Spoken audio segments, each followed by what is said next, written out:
Feel free to talk whenever you feel like it, boys. Ladies and gentlemen, boys and girls, BJ on Game Day back again, NRL Supercoach. As always, you got Brent and the Bogan, and tonight we have a special guest joining us, familiar face to some, Adrian Delaney, Adrianosaurus Rex. How you going, brother? Mate, I'm super, apart from my Supercoach team and scores. Otherwise, I'm good.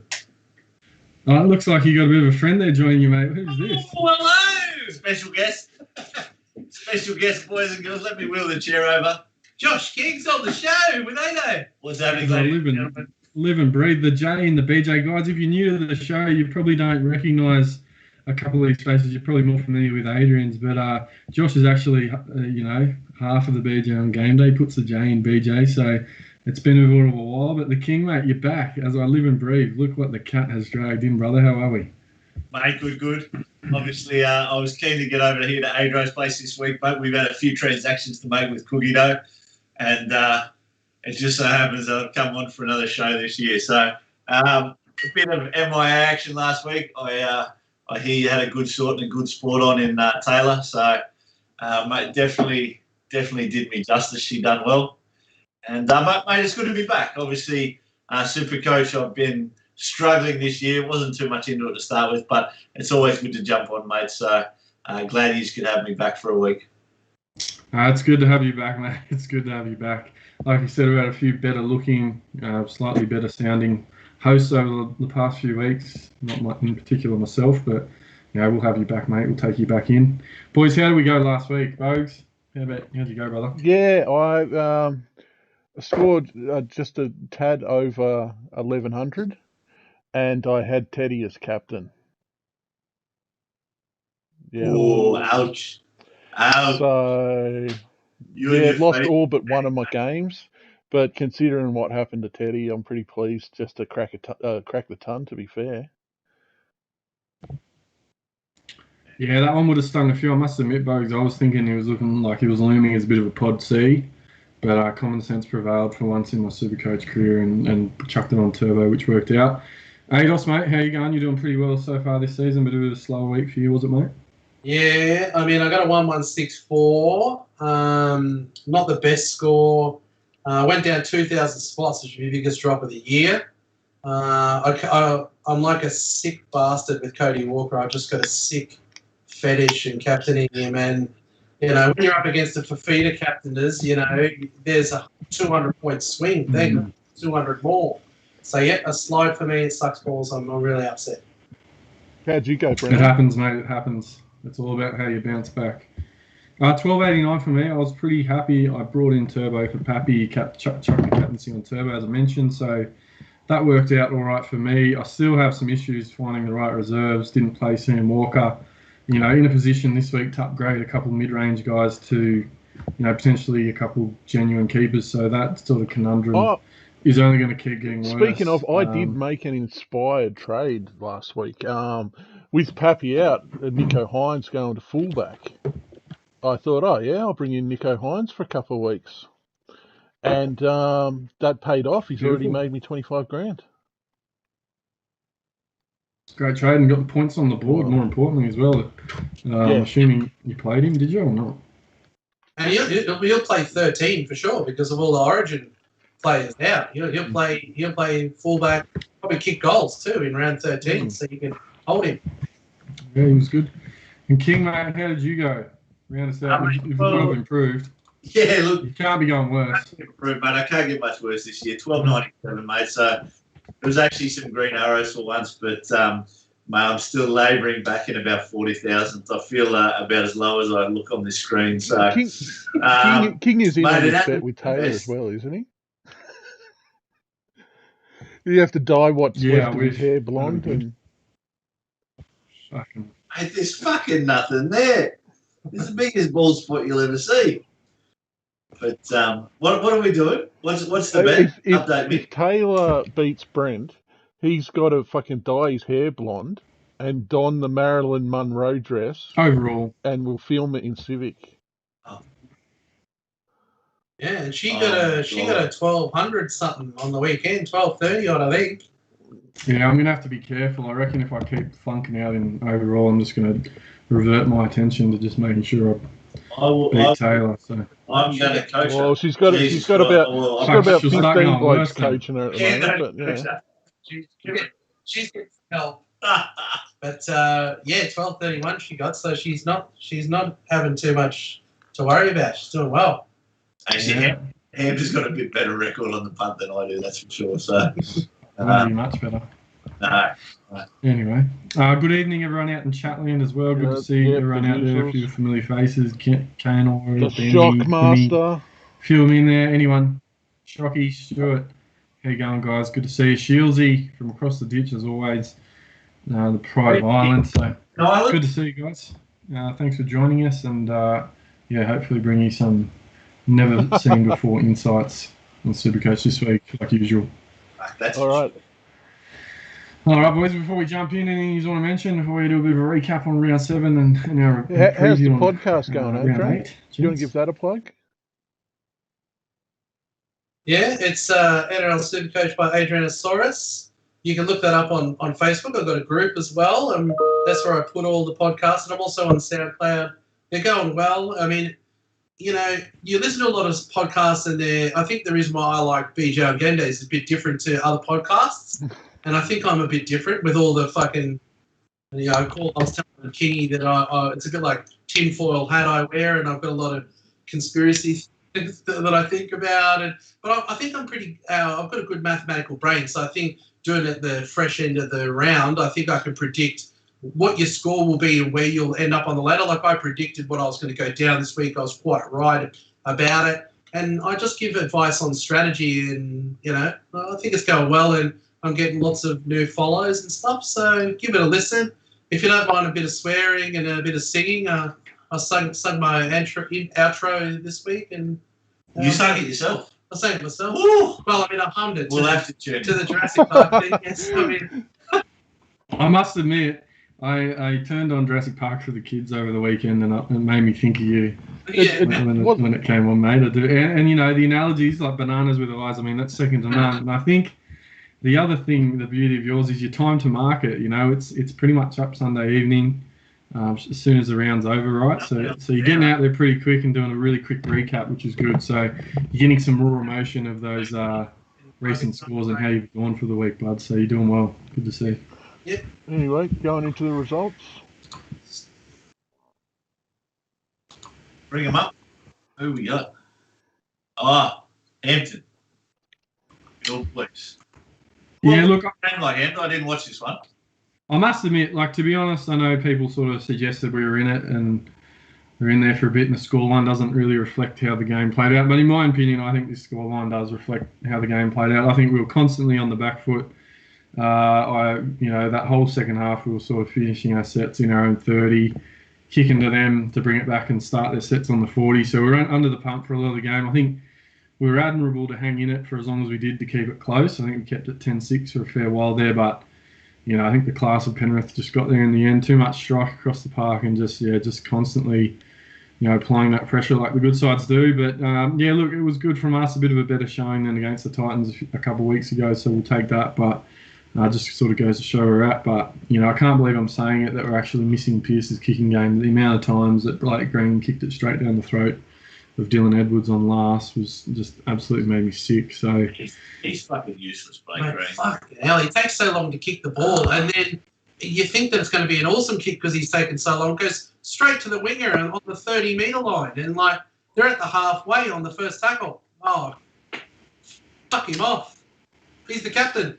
Yeah, he's like an older, shitter version of Mitchell Pearce, if that's even possible. So anyway, Penrith got the job done in the end, 24-6, a couple late tries there to seal the deal. But as I said, sort of just doing what they do best and showing why they're one of the better teams in the comp. They just, keep on getting the wins when they're expected to, and that's what the good sides do.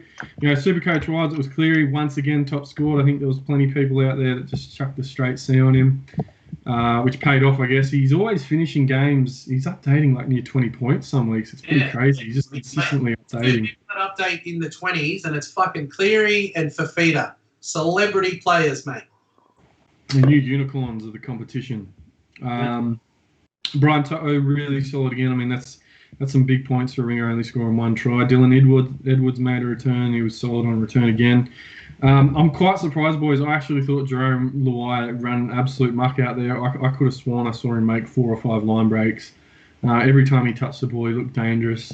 And I'm surprised he stayed on that score because I just thought, there was a few more points out there for him. But maybe it was just some of the finishes at the end. But on the Newey side of the park, it wasn't anything too special, as you can imagine, getting thumped like that.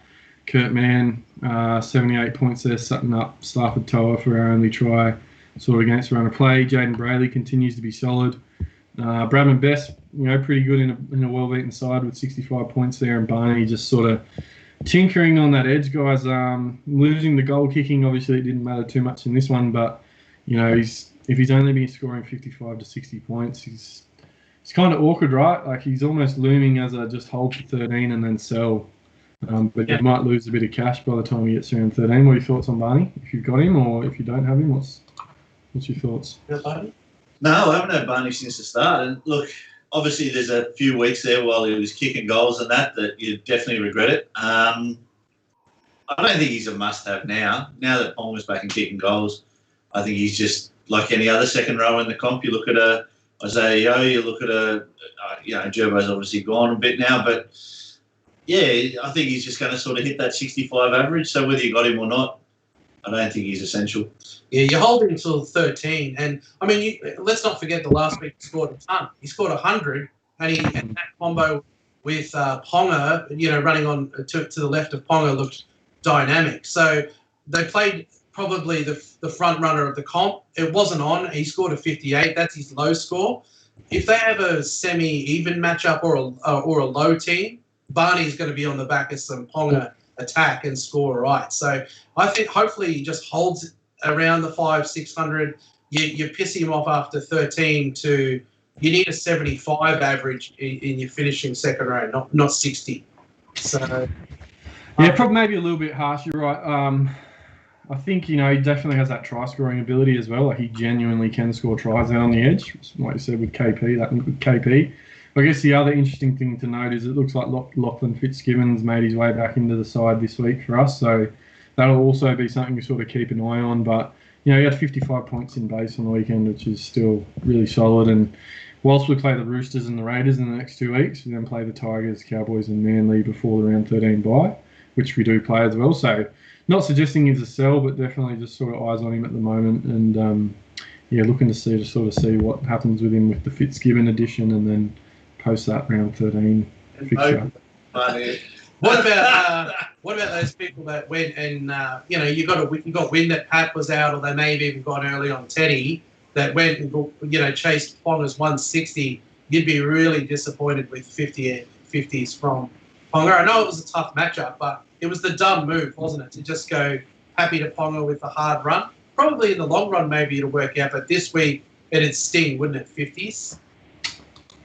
Yeah, and I think it was always a pretty gutsy one when you had someone like Turbo who was 200k cheaper, playing the Tigers, who I know Ponga looked really good against Cronulla, but in my opinion as a Newcastle fan watching plenty of the games, KP still really does go missing a lot, especially when we need him. Like that game on Friday night or Thursday night was screaming out for him to step up at 10-6 and inject himself into the game. I know that we had limited opportunities and Penrith sort of suffocate you out of games essentially now, but when we really needed him to step in and do something, he wasn't there.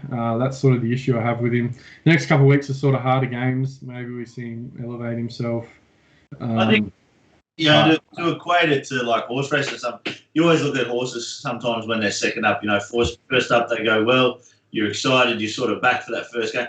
I think that's what we saw against Cronulla, where he just was involved in everything. Last week, he might have just sort of felt the fitness a little bit. But I think, look, he's a class player. There's no doubt about that. I think you can sort of expect the 80s or 90s out of him. And obviously the upside. Every year that upside's getting more, that ceiling. And I think his floor is getting better as well. That sort of 50 that we saw on the weekend, I think that is his floor now, whereas maybe in the last couple of years a 20 or a 30 would show up every now and then too. So... Yeah, fair call. He's still got a pretty low break even. like you said, there's not many players with the ceiling that he has, and we've got some nicer fixtures after the next couple of weeks. But yeah, ADOS at 700k. I think Turbo was more of a no-brainer, but I can understand people for the pod sort of action in him, and he potentially can still score well against the Roosters and the Raiders in the next couple of weeks. But it's interesting even now with Teddy possibly being out, whether you look at him now. There's not many heaps of options. I mean, you got Gutho there and a few other guys, but really, if you're looking for genuine ceiling and blow-up potential, there's not many like him. He's one of the few ones that you can see a 150. You go, all right, on their day, if you've got Turbo and Ponga, or you got Pap and Ponga, you can expect that one of them could just go off for a 150. So yeah. Boys, Staines wasn't any different on the weekend outside of, I think Stevie Crichton moved over to the right edge, so only 25 from Staines again, so he continues to burn anyone that had him. I feel like he was a little bit more involved, but just not happening for Charlie. Anyone that's still persevering with him will be tempted to play him again this week versus Manly. It'll be interesting to see how many people persist with him. Yeah, he had one play there where it was like 2 meters between bloody Staines and any defender. He was so open. All he had to do was just fall over the line. So, you just add a try to his score, and he's in the 40s.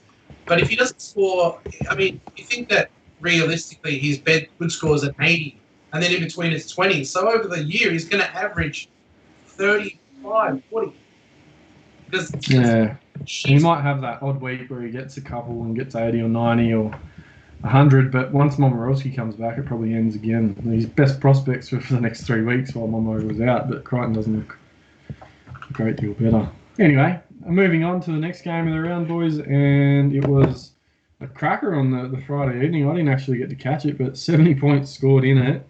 And, it speaks for itself in that one. David Fifita, 153 points and another hat-trick, boys. Did you guys catch any of this one? I caught glimpses of it, mate.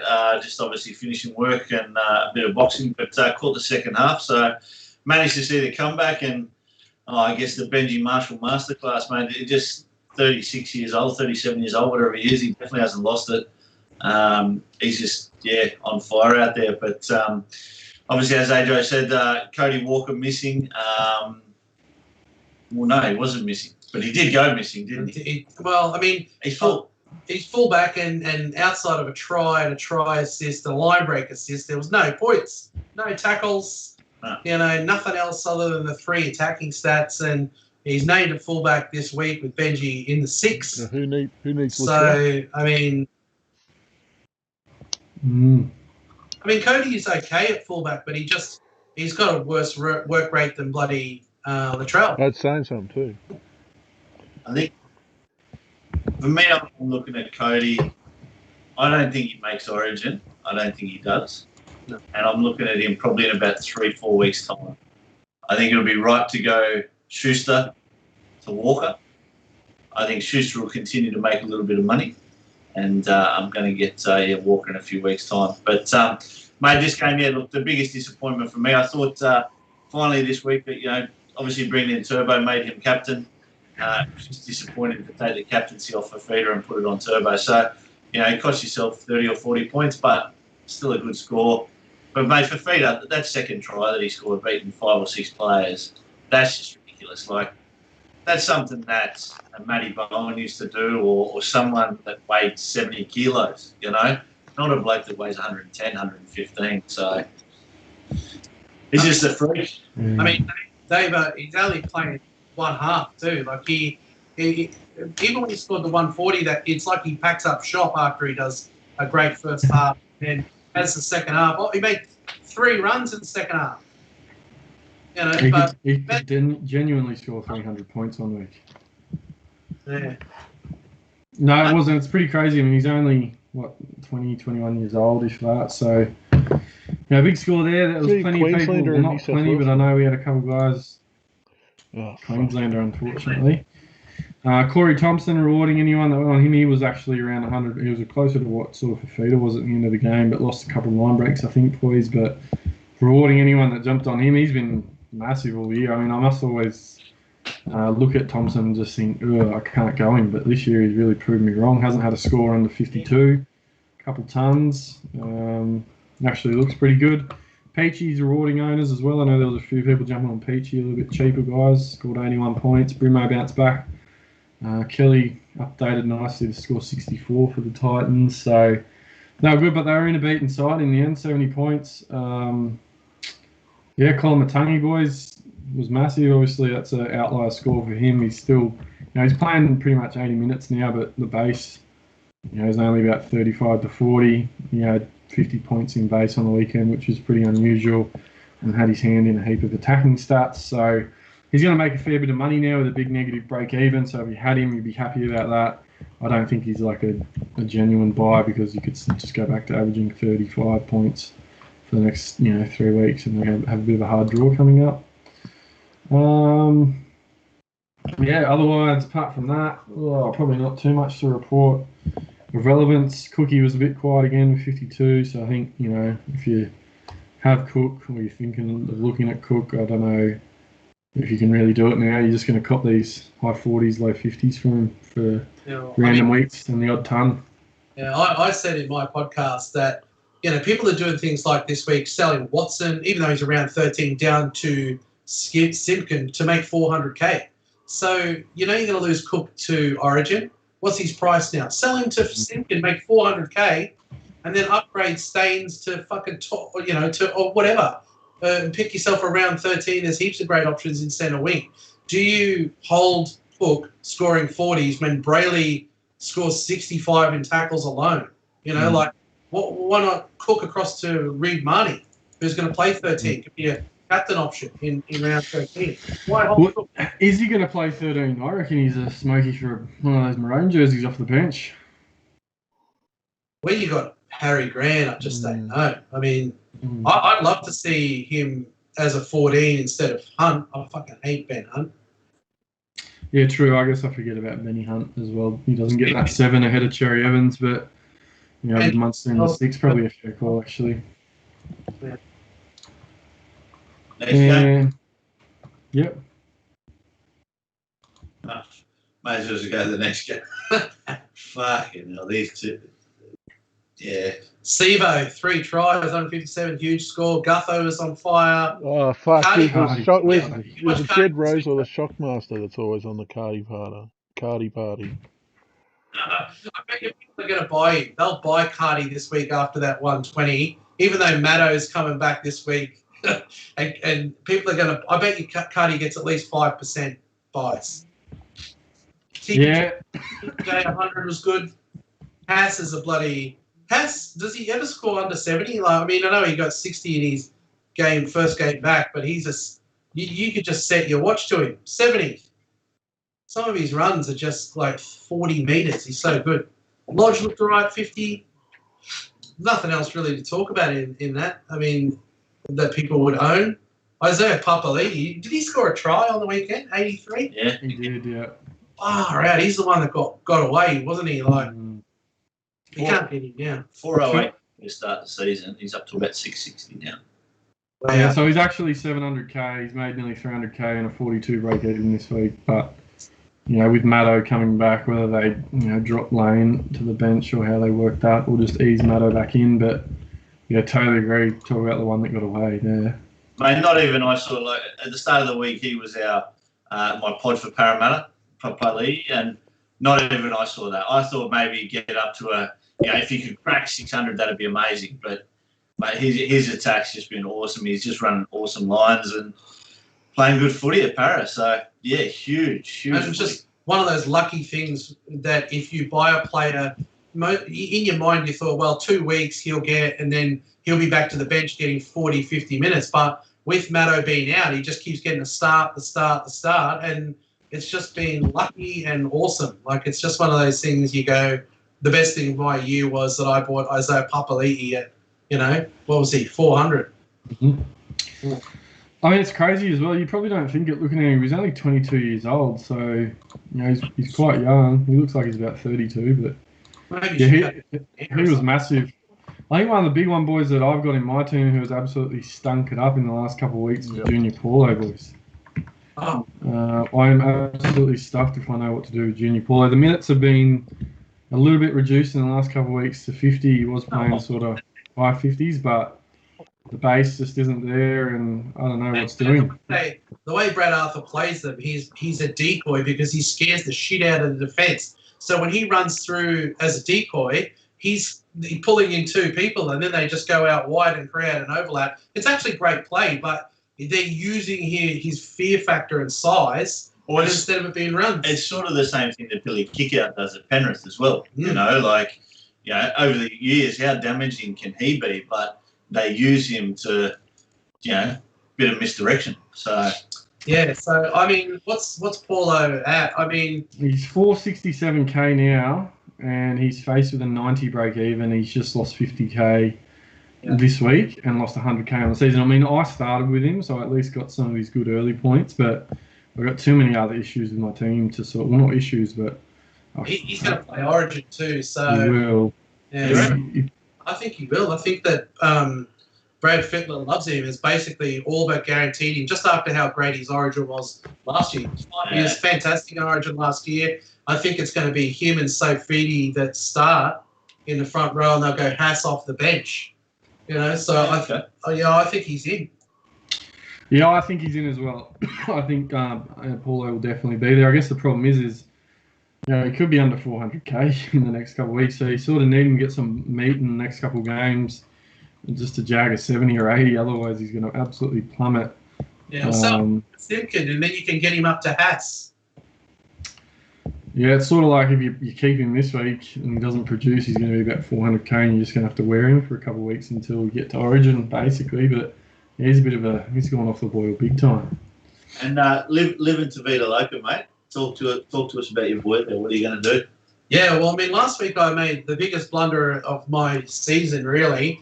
I knew that TKO was in doubt, but I just thought, TKO will play, and I'll just play Utikamano, and I'll get TPJ the following week. He's got a BE of 80, so he goes and scores 100, and I grab Nofo, who's got a break-even of 50, and he goes out and scores 40. So as it turns out, the one that didn't make their BE was the 50. and Pangai went and got 100. I'm getting him 100% this week. I'm going Tino to Pangai. He's going to play in my front row, and he's going to cover my round 13. I'm finally going to have TPJ in the team.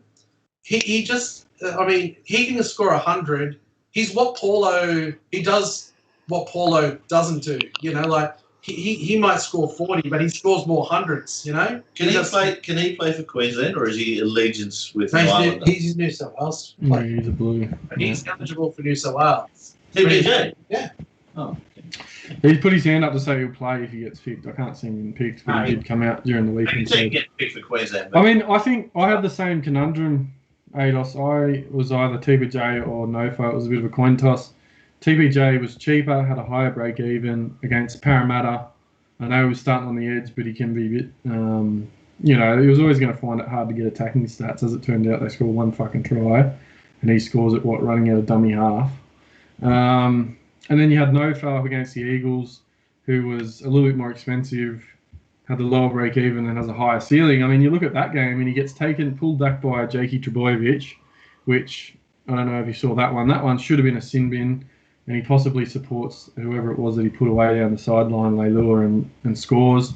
He also had a try disallowed. It was really frustrating. They just didn't give him the good ball that he should have had. You had Cheekham inside of him, who's just not a natural centre. So it was sort of frustrating to watch. Laurie just didn't pull the trigger when he should have a couple of times. Just give him the ball with a bit of space, and he does the rest. So I'm hoping he goes off a few people's radar now, and he ends up being a little bit of a pod.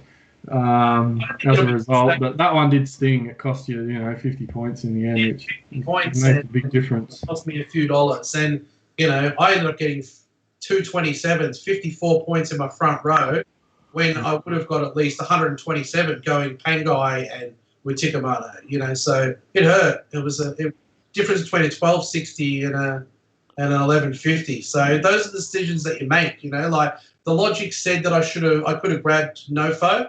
But I already had 4 centre wingers. I had a reserve on a centre wing being, Olam, because I had Laurie, Capewell, I was packed in the centre wing. I just played the BE game and left myself short in the front row. But I'm going to get TPJ this week.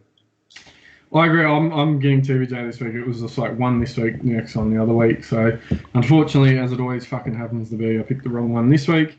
Boys, interestingly, with Sivo scoring 157 and 3 tries, and shout out, I think it was Clemmy in the chat, it was Fergie Ferg with 75 with no tries, 39 points in base.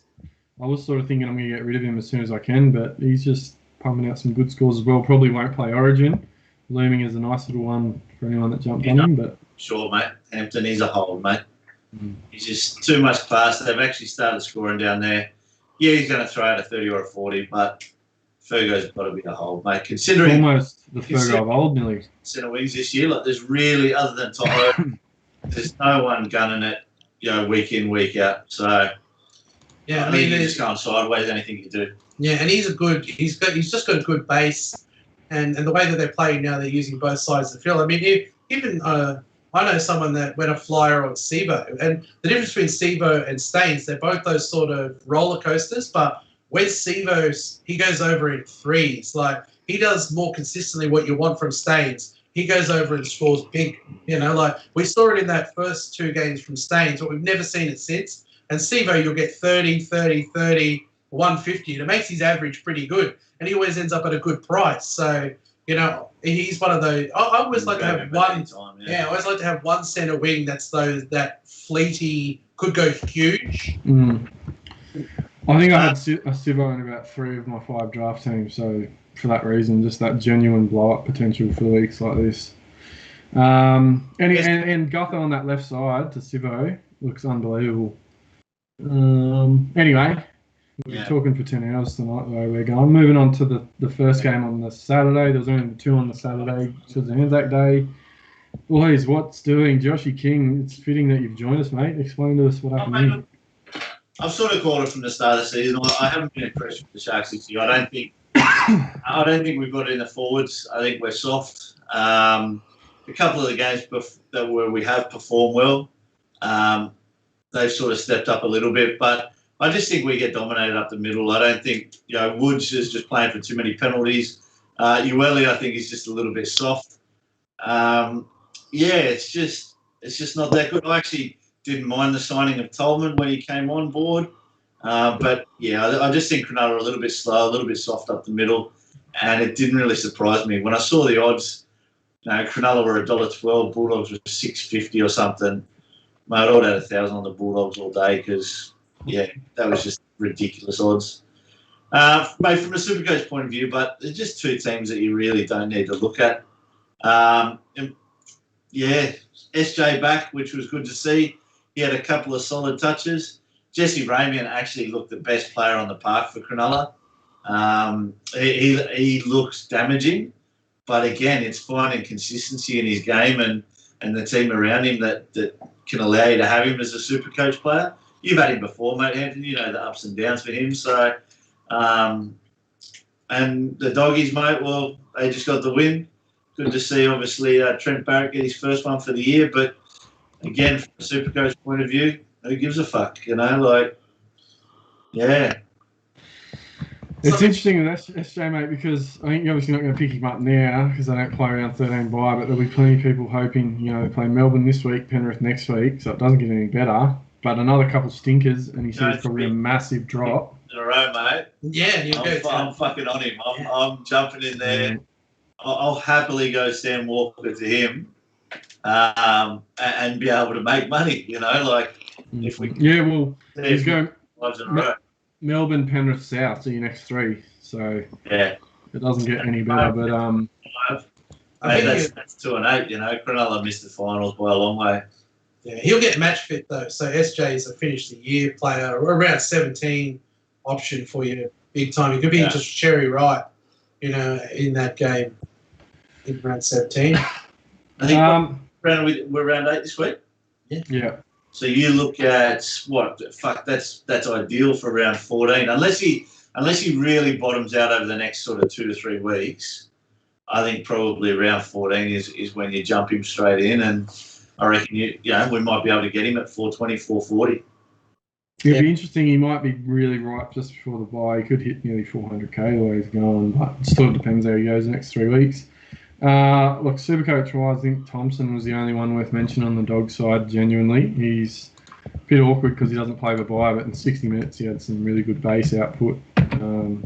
He was pretty cheap as well, at 450k with duality. He's pumped out 83, 65, 65 in his first 3 games back. He did score a try on his return. And he runs hard. I don't think he's totally interesting to watch, but I think he'll average 60s. And maybe a better draft guy, guys. Yeah, you had to get him at 400 when he was 4. Yeah. And the other one was only on the footy perspective with Talakai's hit. What are you looking at, 4 to 6 for the absolute screaming shoulder charge? I can't believe what's doing out there. Oh, geez. I saw a similar hit from Angus Crichton. It actually came up on the footies there on 360 earlier. I don't know who it was. Crichton did it to maybe Adam Clune or whatever for the Dragons, but no different. Huh? It was no, it was no different. It was arms sort of wide, and it was just shoulder contact. And Talakai's looked better, looked harsher, but I think he hit shoulder directly. I think more than anything else, you got to say careless. I would have been happy with 2 weeks. That. Maybe. Yeah, fuck that. No weeks. No weeks. Shoulder charge shouldn't be fucking illegal in the first place. Yeah. Well, yeah, but it is. It is, and if you hit the head, make any contact with the head, high shot. I mean, I think that's one of the different. ones where you look at Pereira, he's falling, and Pereira nearly takes his fucking head off, and he's going to get the book thrown at him. But it's actually a really unfortunate thing because Pereira's going in tackling at normal height, and someone fell, but he still can't make contact with the head. So if you hit him in the shoulder and it bounces up and smacks him in the head, it just I don't agree with it. I just think that you look at so what's going on? Radley goes to the judiciary, and didn't look any like what was the difference between him and the Bells of Slap? I think you're talking about an overall problem with the judiciary in general. That it's more like the legal system. So it depends on how good your lawyer is. I don't know. I reckon there was a few NRL refereeing howls on the weekend. They should be giving suspensions to the refs, and then they should have to go to the tribunal for their shit calls. I mean, you look at the Harawar CHN, Harawada getting penalised, taking out whoever it was. He had eyes on the ball, but the week before Rudolph gets off for the exact same thing on Ponga. There was I think it was Mo Whatuwaka in the Titans game. Took a guy out without the ball, but then they said for the closeness to the ball, it wasn't a sin binning. Since when, if you take a man out without the ball, has it got anything to do with how close he was to catching the pass? It's a professional pass foul every day of the week. The same with the Trbojevic one. So if you're the Sharks, just go in with Talakai to the judiciary and take the video from the same round, Crichton, and go, fuck you, I'll have none thanks. Fuck you. And Currans. There was actually a still shot in one of the news articles of, like, it's clear the first contact from Talakai is on the chest, you know, like, don't get me wrong, it's millimetres before the head and any contact with the head, whatever. But you're right, it's the inconsistencies. But now it's not even the inconsistencies in the decisions. It's the inconsistencies in whether it's a penalty, whether it's 6 again, whether it's a sin bin. Jack Hetherington got sent off, and I 100% believe Jack Hetherington got sent off, not because of his action, but because it was Jack Hetherington. Yeah, 100%. You know, 100%. like that, and it would be the same thing if Andrew Fafita did it. You know, like I know obviously he didn't get sent off in that Newtown game, but that was a reserve. That was shocking. That there are basically 8 to 10 players in the NRL who get but it's always been that way though. Yeah, but I mean, how is that 5 weeks, that tackle from Talakai? When it first happened, all the commentators were like, what a fucking hit, because it came off the fucking shoulder. So, but if you've got one, they look almost identical to me, the him and Crichton one. How is one 5 weeks and one's none? How is a head clash potentially 3 to 4 weeks for Curran? He goes into the judiciary tonight and they just go, sorry, mate, we'll downgrade it. And that's the thing, with the new fucking HIA, it's been around a couple of seasons, but with the HIA, they can't be going soft on headshots. because you're potentially taking a player out for a couple of weeks. Oh, yeah, You've got to be exactly. consistent then. So if Talakai is going 5 weeks, then you've got to put a charge on Crichton. You know, if you're gonna, you got to get Radley. To me, Radley's is worse than. I mean, no, Munster feigned it and handed on a bit, but the contact was, it was like a little love tap, a little love grab on the neck, and so it wasn't like it was a closed fist and a bit elbow to the face for Nofaluma from. I think that he was a victim of his other ones, wasn't he? Latrell, he got 2 other charges that made his loading. That's why he got. Well, the weeks, he also didn't take the guilty plea, which was fucking dumb. Anyway, it's fucking frustrating. We're done with Sharks Bulldogs. It's just in some good news that Henry Perenara is retiring. Hopefully, Ashley Klein follows suit shortly thereafter, and maybe a couple others the way they're fucking going this season. Oh, what a game! What a game to go on to. Hey, that's fitting, mate. As we roll from Cronulla, you want to talk us through this one? 24-6 up. Mate, it's happened a couple of weeks in a row, and I've been on my podcast very scathing of the Raiders. The wheels have fallen off. I don't really want to talk too much about it. Well, I mean, even though there was an offside howler, there was an escort howler, and there was that CHN eyes for the ball, which were some very dodge calls, in my view. But the Raiders didn't deserve to win that game. You know, scoring 2 weeks in a row, 0 points in the second half. So Val Holmes looks good, 97, kicking goals. He's actually kicking goals really well, and I think he's a reasonable buy if you can't afford a Gutho. And even though he's not round 13, I think he looks like a reasonable, buy, I think. Forget fullback. I want him in a centre wing. Yeah, well, that's the thing. If you buy him this week because you want to sell Teddy and you pick him at fullback, then you can flip someone into fullback and take him up to centre. Yeah. So because he's dual. Condon, the cheapie, he's not got heaps of minutes in that game, but did he get over for another try? He did, yeah. Look, it didn't include line break. I think it was just off a drink water kick. But he's a big fella. He's a tall, rangy looking fella. A bit like sort of Sean Lane, that kind of thing. But got a bit of ability, this kid. Yeah, and the other scorers in the game were Rapana. He got over for. He looked actually probably our best player, I reckon, but. I mean, it's real big worries at the Raiders. And in that game, I think we don't look good in attack. And, the thing that set the Raiders apart to get to grand final and prelim was a resilient defence. And we're averaging 30 points a game. So we didn't deserve to win. We got rolled they're in 3 in a row now, the Cowboys. And, I'm in tipping comps and I tipped the fucking Cowboys. I just knew it would happen. I don't like the Raiders this year for commitment. And there's something stinks up there. It's down there. Yeah. I mean, I'm wearing the shirt, and I love them. I bleed green, but I'm bleeding heaps green because they fucking suck and it upsets me. I think he's really missed CMK at the back. I know he hasn't been the difference the first few weeks, but the way he brings the ball back and starts his sets off, and also possibly his talkativeness in defence and telling guys what they need to be. I think Aikens just looks shit house. He gets picked up and driven back every time he runs the ball. It starts his sets off on the back foot. He's probably not that much. It looks like he's running in slow motion.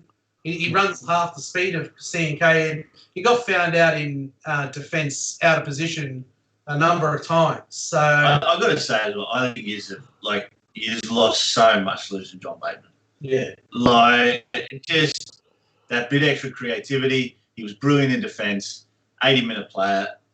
There's no one anywhere near in that back row that stepped up. Sutton's playing well, but he was there last year as well, Well, I guess the interesting one is Harawadaneta, however you say it now, is back. So he obviously returned this week, and he knocked Hodson Young out of that starting back row spot. So, thanks, fuck yeah. He's going to be awkward, but... I think he's the closest thing. Yeah, I think he's the closest thing to Bateman, and I think that was his first game, was it? Yeah. I mean, I keep an eye on him this week against a good team like Souths, and he's starting. He's straight in the start in the second row.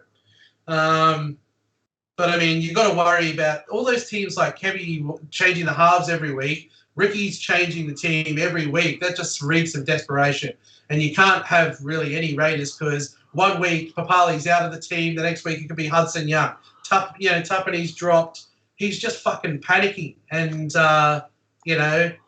Well, it doesn't help those combinations out on your edges where, you're probably a little bit vulnerable as it was. But when you're then under the pump, like you said, it just puts everyone else under more pressure. I thought Starling was good. I thought it would be good if Hodgson does an ACL at training or something just to get him out of the picture. But, yeah, it was pretty abysmal. Like you said, your defence was just woeful. So it doesn't get any easier against South on Thursday either. So actually, but I think we're going to get a score put on us. The Raiders are doing so well. Why don't we just drop Papali? The Australian front rower. And I thought, to be fair, when he came on, he made a pretty good impact. Like, he actually made a difference. So, I don't know. Ricky's might be losing the plot there. Croker was absolutely disgraceful. It's lucky they had an excuse of a shoulder injury to drop him with this week. I don't know how quickly Croker's going to come back into that team. The game's past him, and he's done. He's just slow, mate. Yeah, and his defence. He never learned how to slide in defence, and he always comes in and leaves the winger totally exposed. Try after try after try. Defensively, he's an absolute fucking liability. Yeah. God love Toots. I love him. Yeah. But he's not. He can't come back into that team.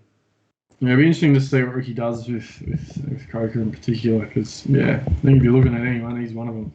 Moving on to the Sunday, boys. It was the Anzac Day games, and it was a big win for Manly over the Tigers. I think Tigers started the better side, scored first, and after that, it was pretty much the Turbo, show, really. Sort of was essentially the difference in the end. It was, massive for anyone that brought him in. I think a few of us brought him in. I chucked a C on him. 118 points and got sat with 15 minutes to go, so that almost stung a little bit because, he left some points probably out there the way they were going.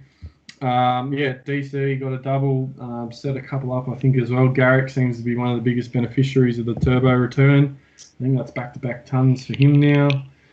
Schuster, really impressive again, guys. He's like borderline keepable at this point in time. It's a bit frustrating that he's only selectable at that 5'8" position, but oh God, he's tempting if he can just keep playing on that edge spot, as we mentioned last week. I'm going to say earlier in the year, the April Fool's got me.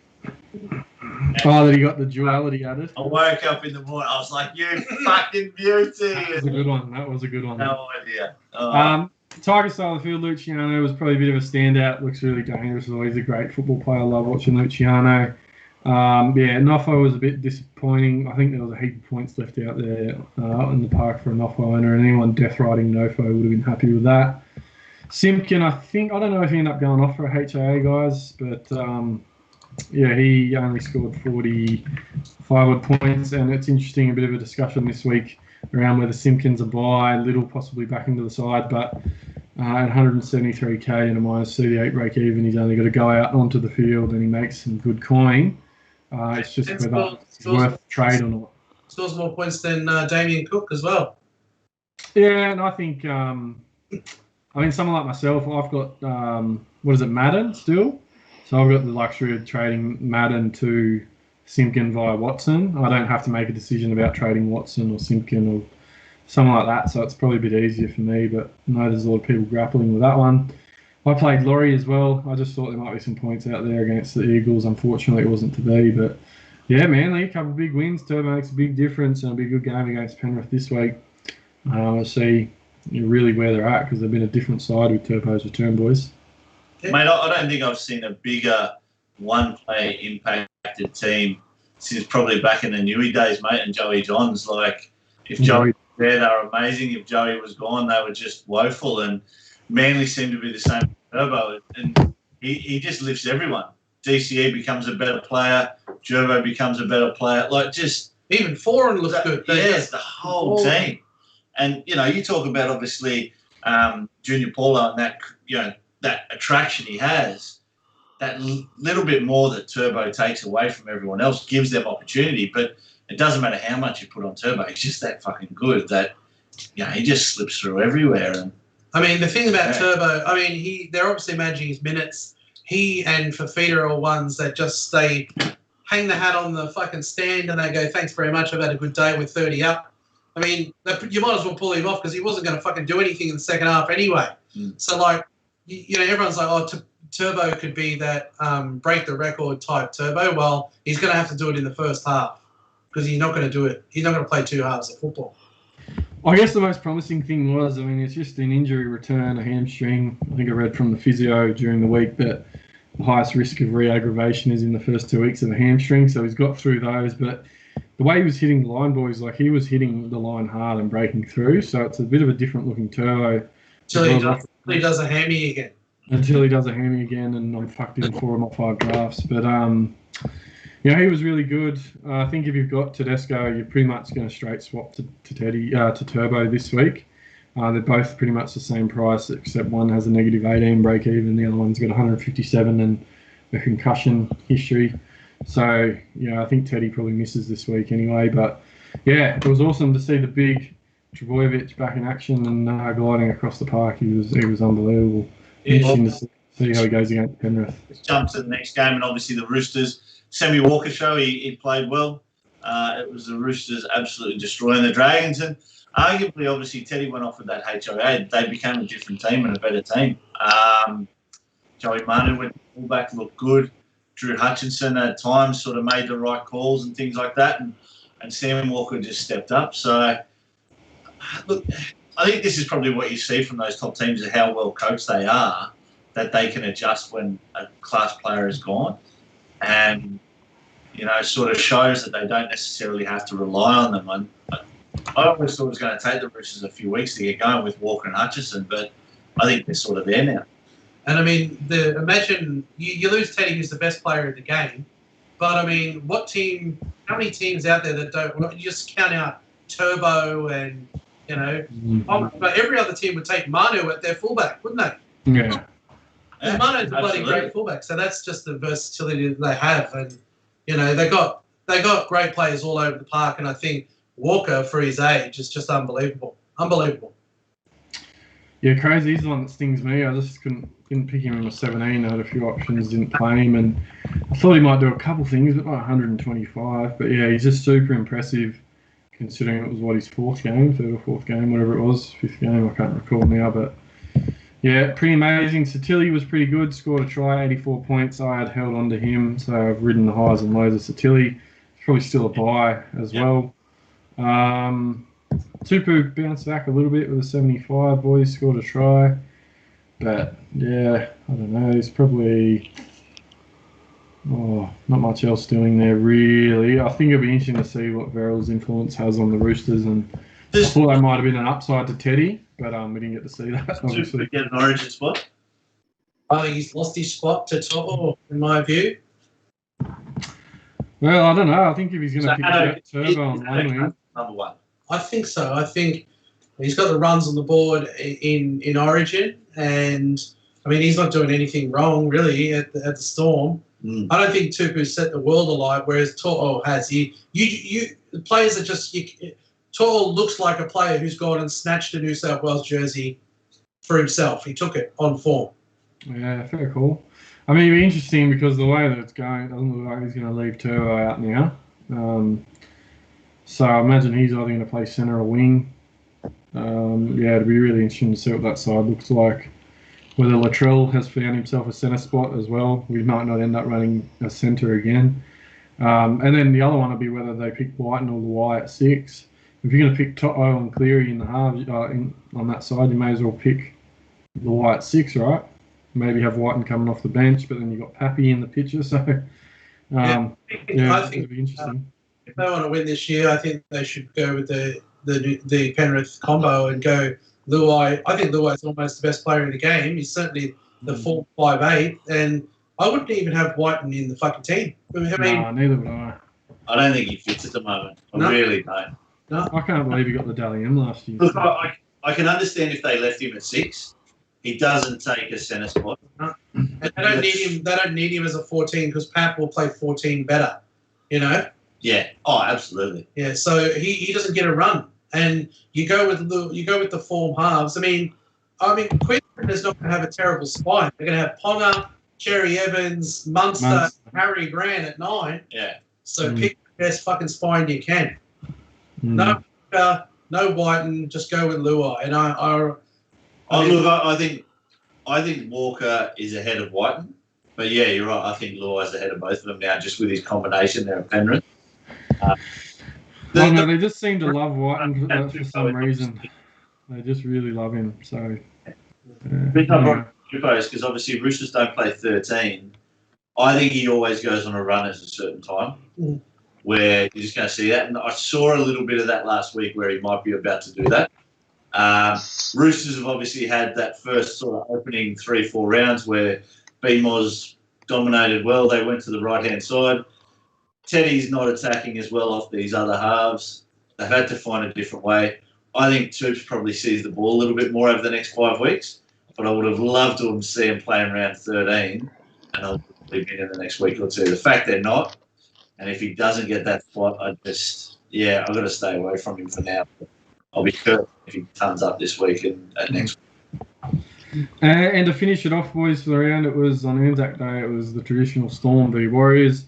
Storm did it really comfortably in the end. It was Jerome Hughes that ran amok, and he had 4 try assists, a few line breaks. It was all happening off Jerome Hughes in that first half. He was absolutely massive. There was not much doing on the left side of the field, and there was a bit of junk towards the end for some of those left side players like Munster and Addo Carr as well, to be honest. Even after the round finishes, some more junk. Yeah, well, a bit of controversy there as well with the forced dropout. I mean, so anyone that wasn't aware, he didn't get paid a forced dropout at the end of lockout, and then they've gone now after lockout's finished and paid him some additional points there, which was 6 extra points. So I know that impacted on a drafter in particular. Shout out to Kando and Tomo in that one. And also there was a bit of controversy a couple of weeks back with Nathan Cleary being awarded a 40-20 that he probably shouldn't have got. Not probably. That wasn't a recorded start. So it's interesting. I mean, I saw that Munster one, and my opinion was, and I don't agree with it, but they generally don't always give the forced dropout if the ball's taken infield and then run in goal or someone's driven back in goal. That's what I've observed. Like I said, I don't agree with that. I still think that if someone kicks the ball, a fullback catches it infield and gets dragged back, that there's some merit in the kicker getting that. But that is why I think that it possibly wasn't given initially, because it was close. But I think they're just opening a can of worms by going and doing this. Because after the round's finished, you've already got head-to-head results. Yeah. You know. I mean, what would this have done if it was round 25 and actually changed the outcome of the overall, the first and second? I know they probably wouldn't do it like that with those circumstances. Imagine if the person who captained Cleary last week and got 20 extra points because of a fake 40-20, and they come first by 5 points. If I was second, I'd be like, give me the fucking money. Yeah, it's interesting. So I know, I mean, what I find fascinating, guys, and I don't know about you, is as someone that's played Supercoach for a number of years now, I know it's not the guys like Tommy Sangster and, all those guys that actually do the scoring. It's done by another mob. It'd be really fascinating to get a look behind the... No, they're not. It's a different organisation. No, they obviously have the contact details for them. They watch the games. They come up with the prices for it. You know, I work in an industry, and if I get a call from a customer in Sydney because none of the other phones are there, they're not my customer. I don't deal with Sydney, but I still point them in the right direction. I help them out. But what I was saying was, it would be fascinating to get a look behind the scenes, how they do the scoring, how they record the stats, how they revise around what they do, like what the process is, to help give people a better understanding of how the process works and what happens. And I know it's not necessarily going to fix issues like this, but I just thought, something like that at a time like this would be quite interesting, just because I don't think anyone really has any idea. It seems like there's just game day because I'm sitting 40,000, so they fucking open up me any of this year. Yeah, well, I say fuck you, Daily Telegraph, because if everyone complains to you and goes, oh, Munster with his fucking forced dropout, then somebody got in contact with the right people, and then they opened up the game after lockout and changed it. Well, mate, if there's no 40-20 and we tell you that there's no 40-20, you watch the game, you know there's no 40-20. Yeah, well, send them an email from you. Josh King sells a fucking BMW and it breaks down 20 metres off the lot, but I don't make the BMWs. They're made in Germany. I just sell them. I come and sell you the fucking thing. I mean, I went into a servo one time. It was like, an Indian lady there, and I was like, "What's the fucking price of fuel today?" It's like not even a big fuel price day. She's like, "Oh yeah, sorry, I didn't know. My name is Mrs. Shell. I fucking own the company. Fuck off." And I was like, "Oh, all right." She just gave me the serve of her life, and I ran away like a little kid because she was like, "Yeah, I'm Mrs. Shell, you bastard." Fucking take that. If there's false howlers, the Daily Telegraph people should be able to help you. I will say it was quite fascinating. Back to the footy side of things, it was quite fascinating seeing the debut of Reece Walsh, boys. RTS was pushed to the wing, and young Reece Walsh debuted, and he was pretty impressive. As much as he is a turnstile in defence, I think you can't be too critical of an 18-year-old debuting against the Storm. He reminded me so much of Kalen Ponga. Threw some really good cutout balls. Had a couple try assists with his kicking game, and also threw a cutout ball to set Marmalade up for a try. So I think he looked really good, and good signs for the Warriors post life after. Yeah, played 5'8" this week, and I think that he'll do really well there. I don't know if he can defend there, especially with the way he looked in defence last week, but he's got some big boys there that can look after him. But just in attack, he looks awesome. Yeah, it reminds me of Ponga, and it's funny, you think about all the issues Brisbane are having with halves and players. I mean, if they had just kept guys like Walker and Reece Walsh and Dave Fafita, they probably wouldn't be doing too badly at the moment, because I probably see Walker and maybe not so much Walsh when you got someone like Ponga at the back, but maybe not. There's possibly long-term Queensland spine options there. Games this week. First up is Raiders versus Rabbitohs. Still no Latrell. We mentioned Cody Walker at fullback. Probably not as effective, but might be a jump on in the next couple of weeks. Hope he then doesn't have that origin spot. Do they play 13? No, they don't. Neither do the Raiders. I think in that game there's going to be opportunities for all of your Souths players. I wouldn't VC or C Cody Walker when he's at fullback. Just not involved enough. So he's not a VC for me or C this week. I'm going to fight off my urges I have towards him. And I think that Cookie will have a good game. The Raiders just get cut up in the middle, and the defence, we're averaging 30 points against us a week, and I can just see Cook straight down the middle. South the pack has been holding up pretty well, so I don't really hold much hope for the Raiders this week.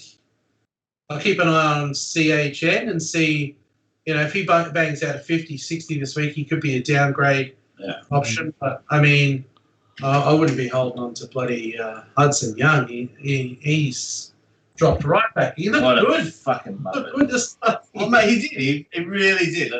He's obviously had his issues with the judiciaries, but when he has been on the park, he looks like a really good footy player. And that's why I couldn't believe that he actually got dropped to the bench last week, because I thought he's done well enough this year. I didn't think he was one of the Raiders' worst players. I think they've had some piss poor results, but I didn't think it was anything on him. But obviously Ricky sees something different, so he's taking up 500k and he's going to get 25 minutes, and I need to find something to do with him. So Chelsea in the chat is talking up Liam Knight. Thoughts on that? Shut the fuck up, Chelsea. Do you accept that Welch was where you were totally wrong about Welch? I'm not going to say I was totally wrong. All right, totally we'll wait till we get to the Cowboys game, but there's another award that you've got to give out, Joshy. Because you were supposed to do it fucking a month ago. Oh. All right. But that's I'll the game. Think about it in the next fucking 20 minutes. Play your Souths. I don't think there's a captain in this game, but I expect Cook and the wingers and stuff. I think there's going to be points for AJ and Gagai. A lot of people call Gagai. I think there's points there. Yeah. First game on the Friday night, and I'm pretty sure we've got the Storm up against Cronulla. I think we're going to get absolutely destroyed in this one again. Look, obviously, let's just touch on Welch. Was I totally wrong? No. Was I wrong? Pretty much. Look, he's performed well. I think he's got a 3-round average of about mid-70s. For the year, he's probably sitting on about a 68, 69 average. That's good footy. That's good Supercoach in anyone's point of view. What I did think was actually he caught more injuries. I just thought he was soft like Benny. But he's held it together. He's got a little bit of a look this year, and the knees have held up, and there haven't been any head knocks, which has been good for him. He's got a little bit of monk too. He does. Well, he yeah, doesn't mind a seen knee that twist before. and a little bit of a facial and the offloads. The offloads have been huge for him this year. I actually didn't see, especially in a Melbourne team. Melbourne are so structured. You don't really see them play too much second phase. Jesse Bromwich isn't one for it. You know, Kenny promotes the ball but doesn't really sort of do it from a tackle. I think, Belly really sort of stops him from doing that, but Welch is almost like he's had a license to do it, and he's pinging sort of 4 to 8 offloads a game. yeah, he doesn't do shit ones. Like, I mean, if you do it well, yeah. Come to your defence, Jossie. If he doesn't have those offloads, he's scoring 40 to 50 points max. Oh, look, And he scored a try to score a ton one week, and that's given him like another rise. If he has not got those offloads in him, he's not relevant at all, and that's been the difference the last 4 weeks, 100%.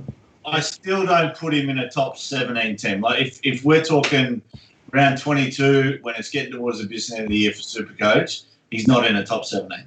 You know, but I don't think he was, but at 460k, he was looming like a cell at 450 with a 56 break even, and he's gone on to make another 100k now. So it's pretty nice. That ton up 2 or 3 weeks ago, that was huge for him, for anyone who sort of kept him. So he went 70, 100, 67, 59. So he's now just rolling. But faced with a 78 break even this week, does he play Origin? Possibly. Grant, is he going to take the 9 soon and start at 9? Well, the hard part now is Finucane. Obviously, Finucane's back, so that's going to limit, obviously, when Tui goes off or Nelson goes off, whoever it is, Finucane's the one coming on. Has Nats been dropped or suspended, or what's going on there? Because he's not. I think he's dropped. He hasn't looked good at all. No, he was HIA concerns.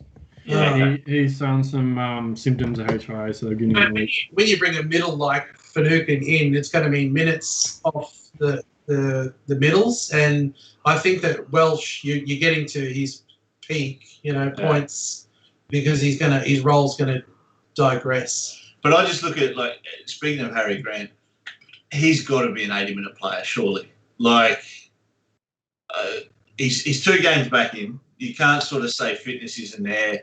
He should be back on the park for 80 minutes this week, and Brandon Smith should be sitting on the bench where he sort of belongs. I mean, you've got players, like we were saying about Turbo and what he does to the team. Melbourne look like 2 gears better when Grant's on.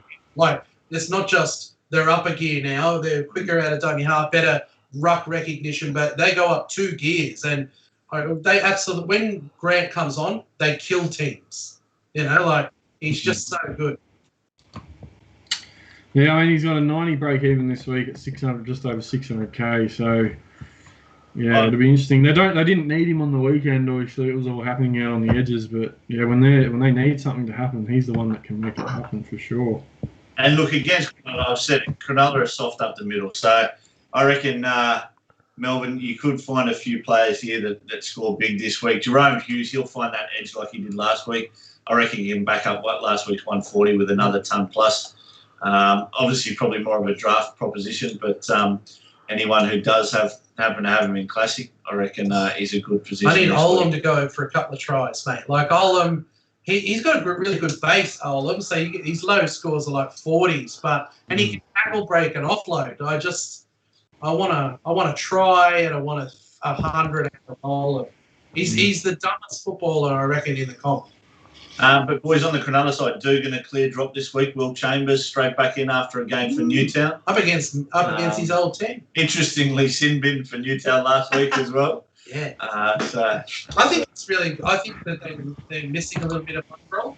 I like. I mean, the centers are good. Ramian and Chambers. They've got an aggressive, good defending centre wing, and I mean. Yeah, I think it's going to be the forwards where they lose it, but yeah, Yeah, and Graham makes his way back. So Tej Wilton, who was a popular cheap, he's dropped back to the bench. He's made 150k now, 24 break even. So you're probably seeing the end of that run from Tej, unless there's another injury in the back row. So you might think about selling him next week, maybe, depending on what happens this week. Yeah, Moylan, he's Moises fit, but unfortunately he's been left out of the side, and I think rightly so. Will Kennedy's been our best player for the last this season and half of last season. I think Will Kennedy's got more chance of creating the right combinations with SJ and what Cronulla need. Our backline movements have been good, albeit they've been a little bit slow. I think SJ speeds them up and I just thought he'd come in and do the Trindle role or something, like be a 14 or something. Yeah, I don't know. He's just not a footy player anymore. He doesn't have confidence in his body, and you can see that when he's out there. I think there's been some positive signs this year for Moylan. I think there were a few times, but he just doesn't have that pace 100%. He's not there anymore. I think, the hammies are gone, the legs are gone, and I don't know. I'd go over to England and make money while you can.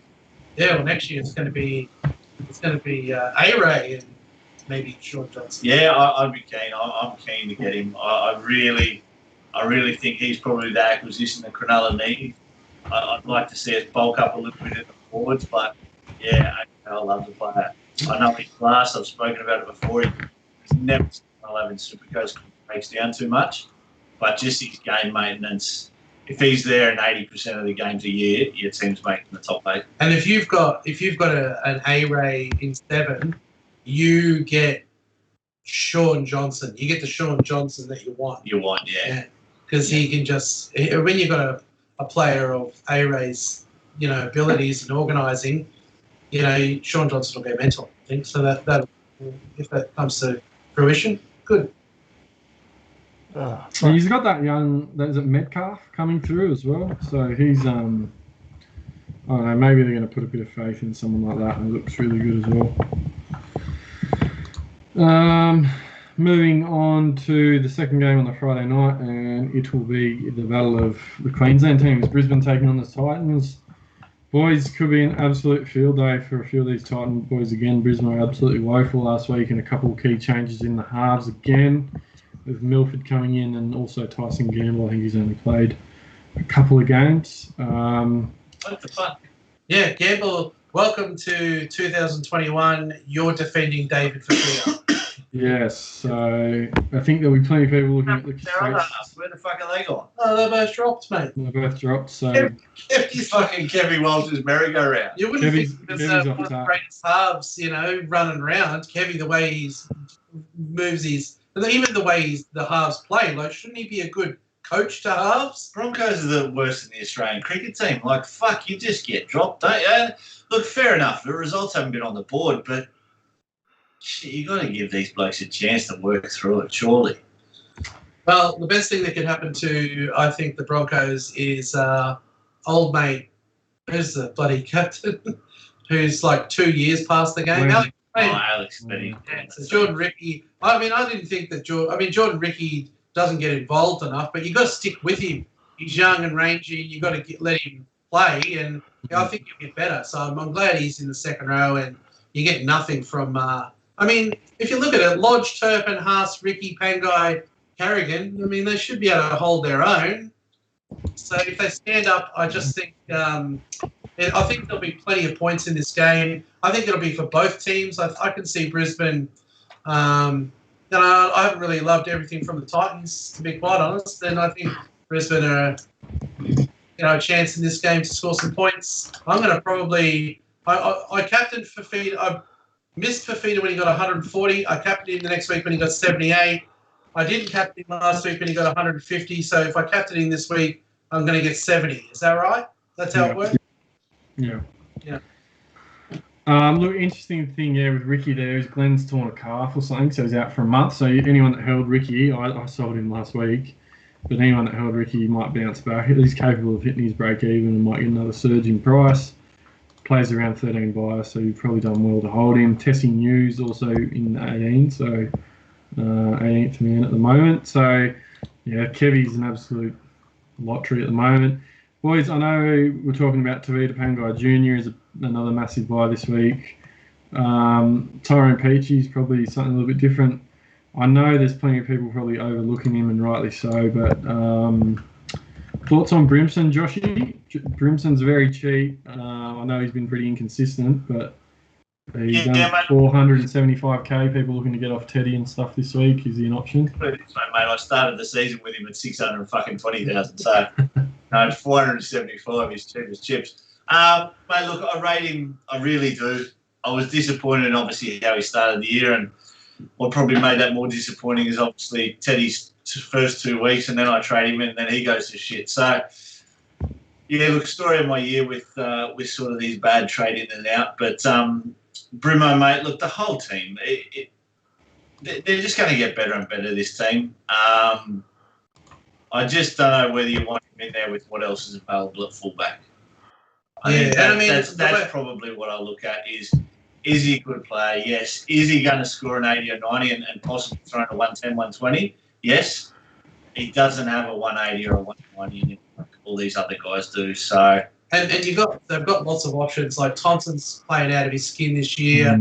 You know, Kelly. Yeah, Kelly's looking good. You've got Peach running nice lines, and you just go to Fafita, and when Fafita's getting free tries, you know, you just give him the ball, you know, so... And I looked at one thing earlier in the year. There was one game there where the Titans played. It was early on the season, maybe the second or third game of the year, and Brimo was trying to do what Teddy does, where a lot of those good fullbacks, where they sort of follow the play.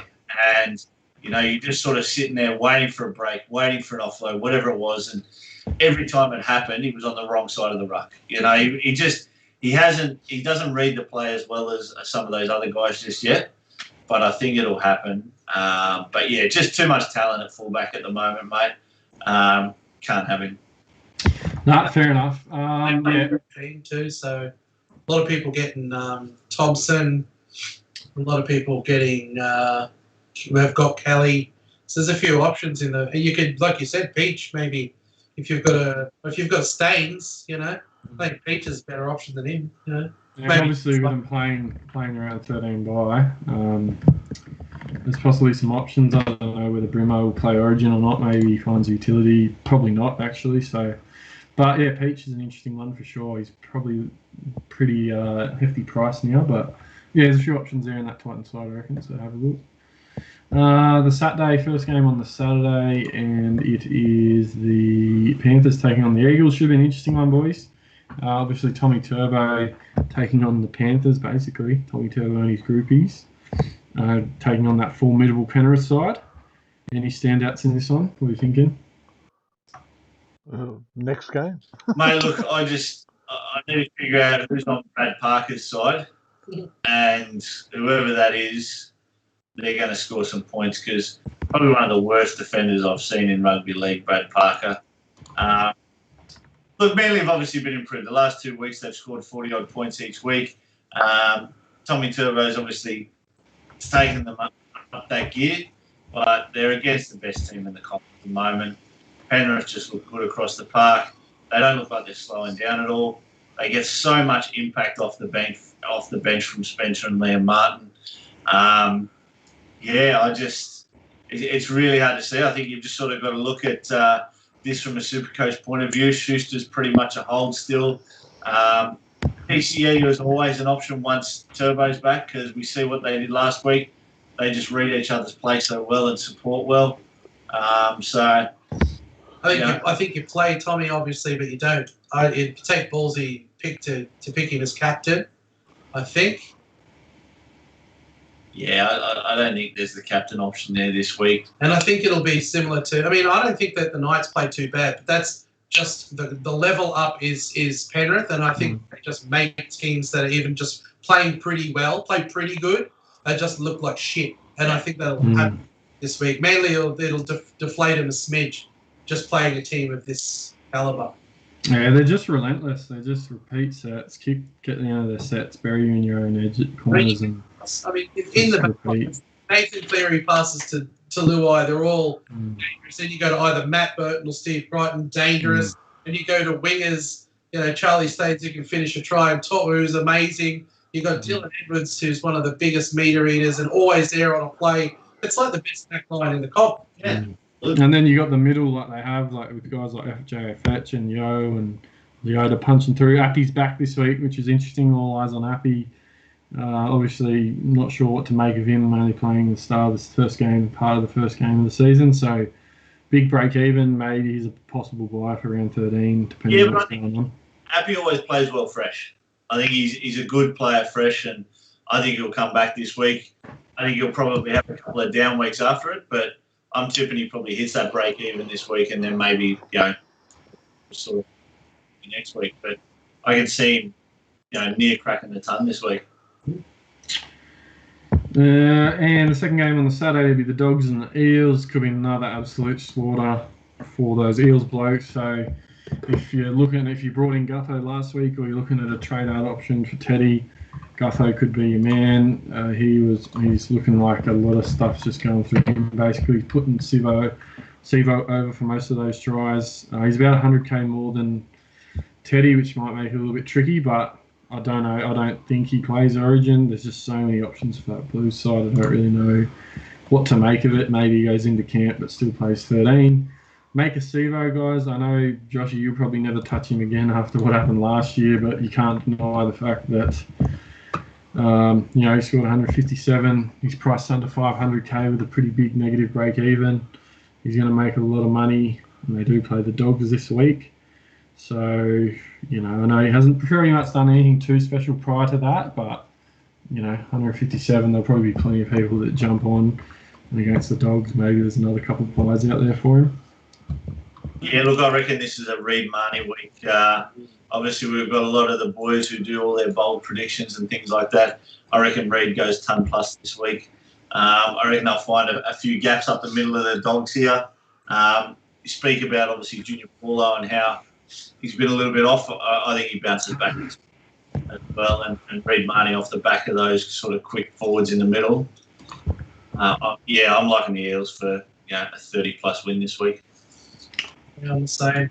I think Matt on the bench, he's an interesting watch. If he gets like 20 or 30 off the bench, and I think he eventually you think Matto's not going to get Origin this year, is he? It's hard to say since the concussions. I think Joe is going to probably be locked, and they've got so many, like Tyson Frizzell's going right, and they've got options. I don't think he's going to get it in. I don't know. I don't think. I just think, given what's happened in recent weeks, there'd have to be a pretty big change of form. You have to be playing some really good footy. I don't think he's the Origin type of player either. Like, I don't think there's too much cunning in him. Like, he needs that little bit more for Origin. And I put Nathan Brown ahead of him in an Origin jersey, just because that's what you want to see in Origin is that toughness. And Matto gets knocked over by a feather. Like, yeah, I mean, I'd even have Barney ahead of him for an Origin back row spot. Yeah. And I think that even in a sense, that's why. I mean, I started the year with Matto.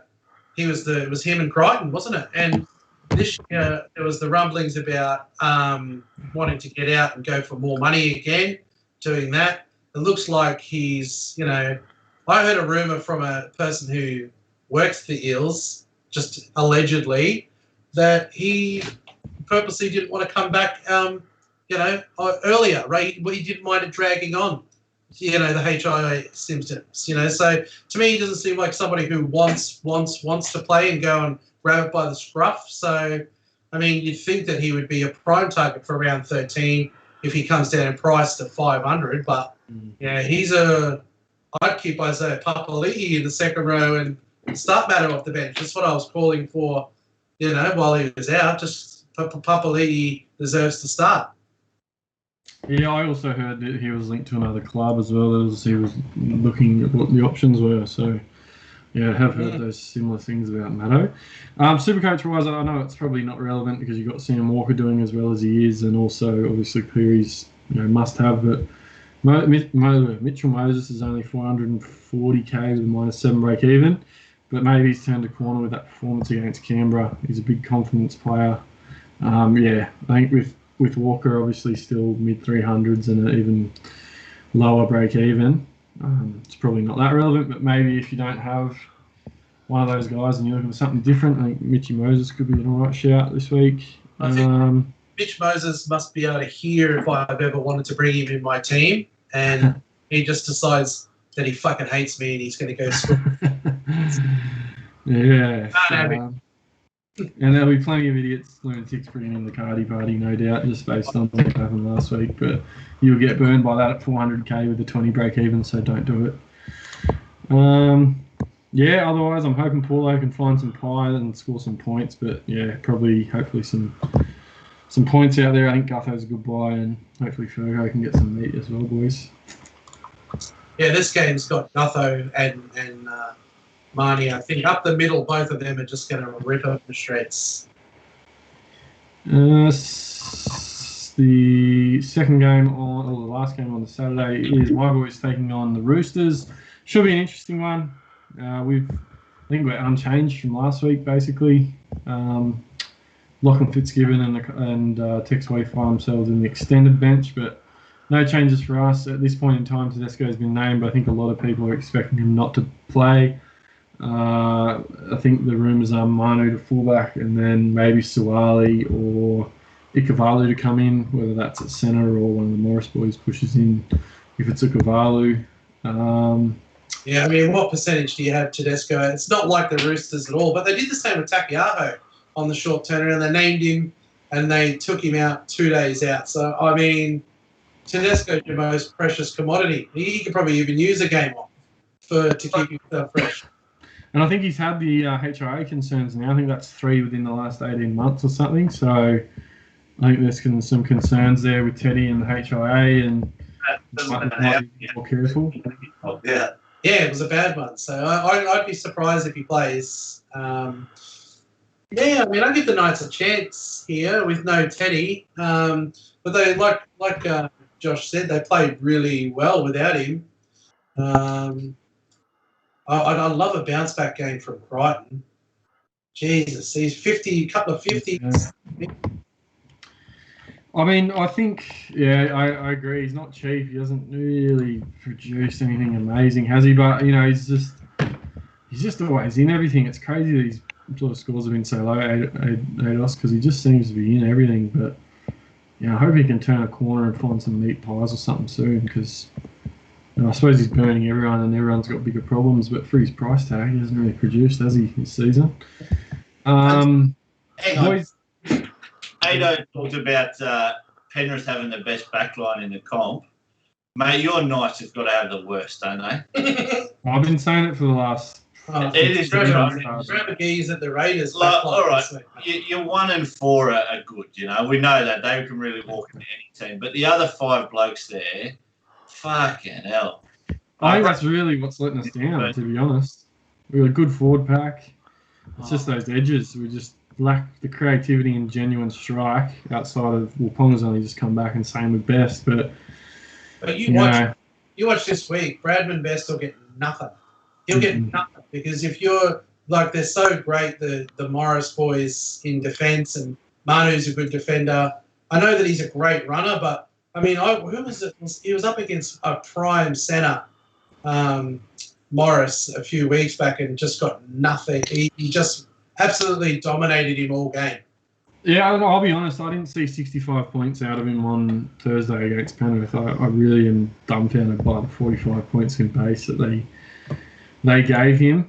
But yeah, I expect Ponga to probably go missing in this one again because we're playing a good team and we need him to step up. Boys, do you own Tedesco, and what are you doing with him? If you do own him or you don't own him, what's the go? Yeah, I own him and I am selling the bum. I don't think he's going to play. He's got to be in the 150s again. He's going to go play Origin and he's got that 17 in his rolling average. Teddy's going to go down in the 400s. But he's going to hit Origin in the 400s and you can just pick him up straight after Origin if you want. It's crazy, eh? I mean, for me, I'm going to hold because I don't think he'll play this week. So I don't think he's an urgent sell. I do think Joey Mano will play fullback, and I think they'll bring Ikavalu on. I don't think they will bring Suwali in just yet. So, yeah, I think he's going to have the week off, which means can hold him. that 150 break even is huge, especially since he's already coughed up so much cash. But at the same stage, it's Teddy. You know, like I curse myself for not starting the year with him and went 162, 110. I bring him in and he goes fucking.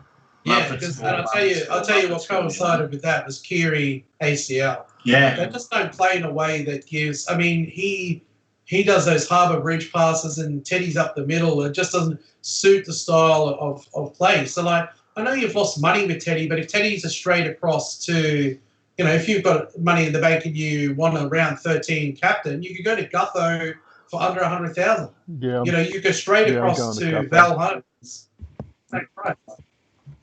I think the interesting thing with it is he probably misses this week. I don't know if he misses another week. Then they play the Cowboys and then Brisbane. So if you sell him now, you're not going to have him for a couple of those fixtures. And is someone like Gutho going to have a better month or, you know, run through there? I think he probably does. Their draw is pretty good as well.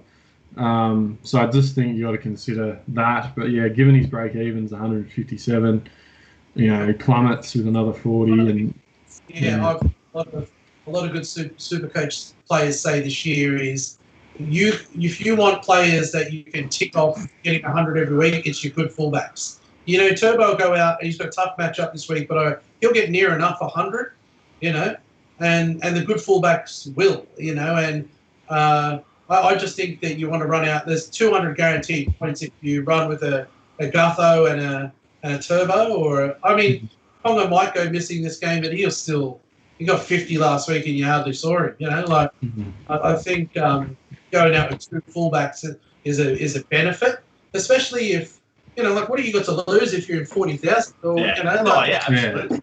Yeah.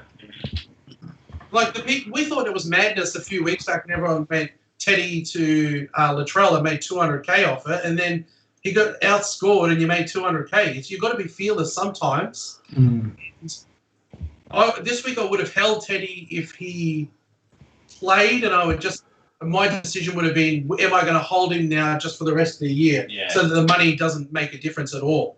But the way that they're playing and he scores, they've just gone like 70, 70, 50, and I know we had this HIA, but he doesn't look like scoring 150, not the way that the Roosters are playing.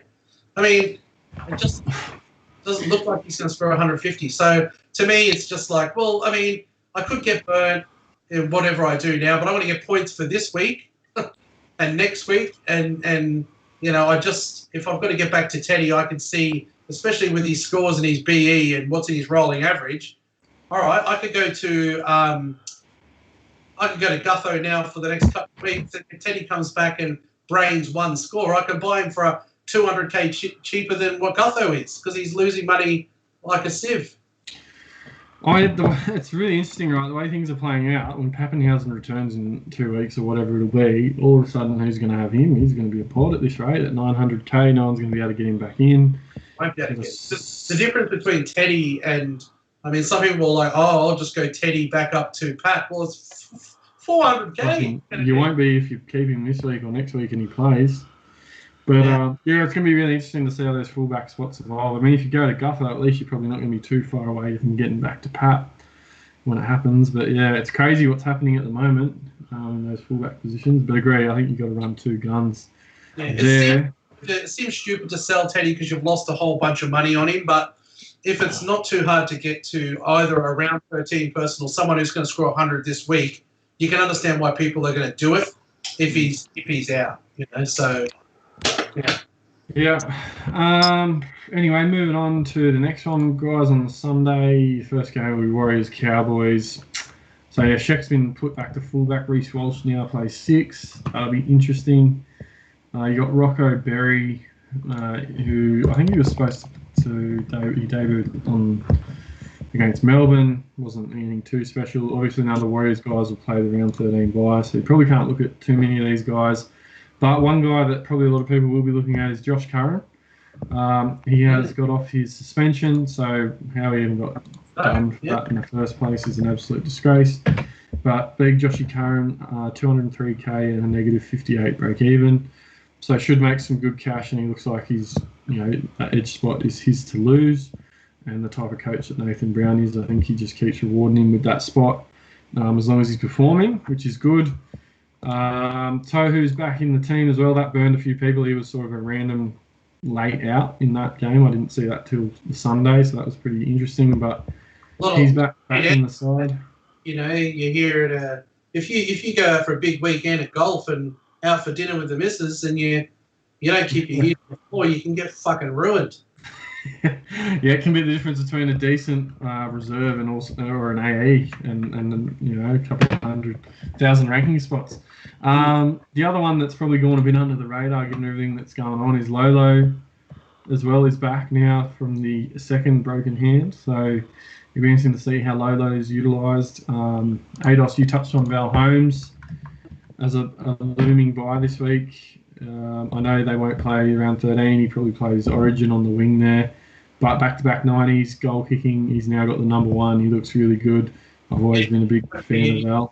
I think the plan with Val is that you get him there and then you sell a Capewell before Origin. You move Val up and you don't need him for round 13. You've got the money then to put someone into fullback. I think he's he looks really good. I like owning players that, you know, he glides along the field, he busts, you know, he slips through and makes line breaks. He's kicking well, so I think he's a fair option. Yeah, I think he plays both sides of the field really well as well. I think he's a genuine threat to set tries up or score them on both sides of the park. Ben Condon's still making plenty of people money. I don't know what that Tuolagi's doing. I think he's made some people some money. Anyway, I reckon... Still starting. What's his name? Tuolagi. The other thing with the Chooks one I forgot to mention was TKO off the bench. So he doesn't play 80 minutes anyway, but interesting to see whether that rib injury bothers TKO. Tuolagi's missed the boat on him. He's back up to a 300k with a 58 break even. Otherwise, I don't know. It's probably not much else to do. TKO should won the Liam Knight Award, actually. I mean, he's just that kind of player. At any and every time of the season, like, you can consider bringing him in. You know, the goal kicking's always in the back of your mind. The potential's there because I think he's never been an 80-minute player, but I think he's shown that he could be close to it. Like, you know, he's a strong 65, 70-minute player. But he just doesn't get the opportunity to. Well, and he's injury prone too. He does go out for injury a lot. So, but people are always wanting to bring him in. And it's just timing. I've said it before. Same with Josh Papali. There's 4 to 6 week gaps of the year where both these guys will fire, and they'll average for that 4 weeks 85. Well, but then the 35s and 40s come back. After my munted front row last week, I don't care. If I've got TPJ, I'm going to have the abbreviation in the front row, TKO and TPJ. I'm going to be okay with that. He is named in 17. I hope he comes on. I think they'll want him for his goal kicking, you know, and so hopefully he comes on. But those rib cartilage, they're painful. So I don't know if we always said if he had the minutes, I think he's going to get less minutes. So that's a definite concern and watch on him. But anyway, that was the previous game. Yeah, sorry, I forgot to mention that.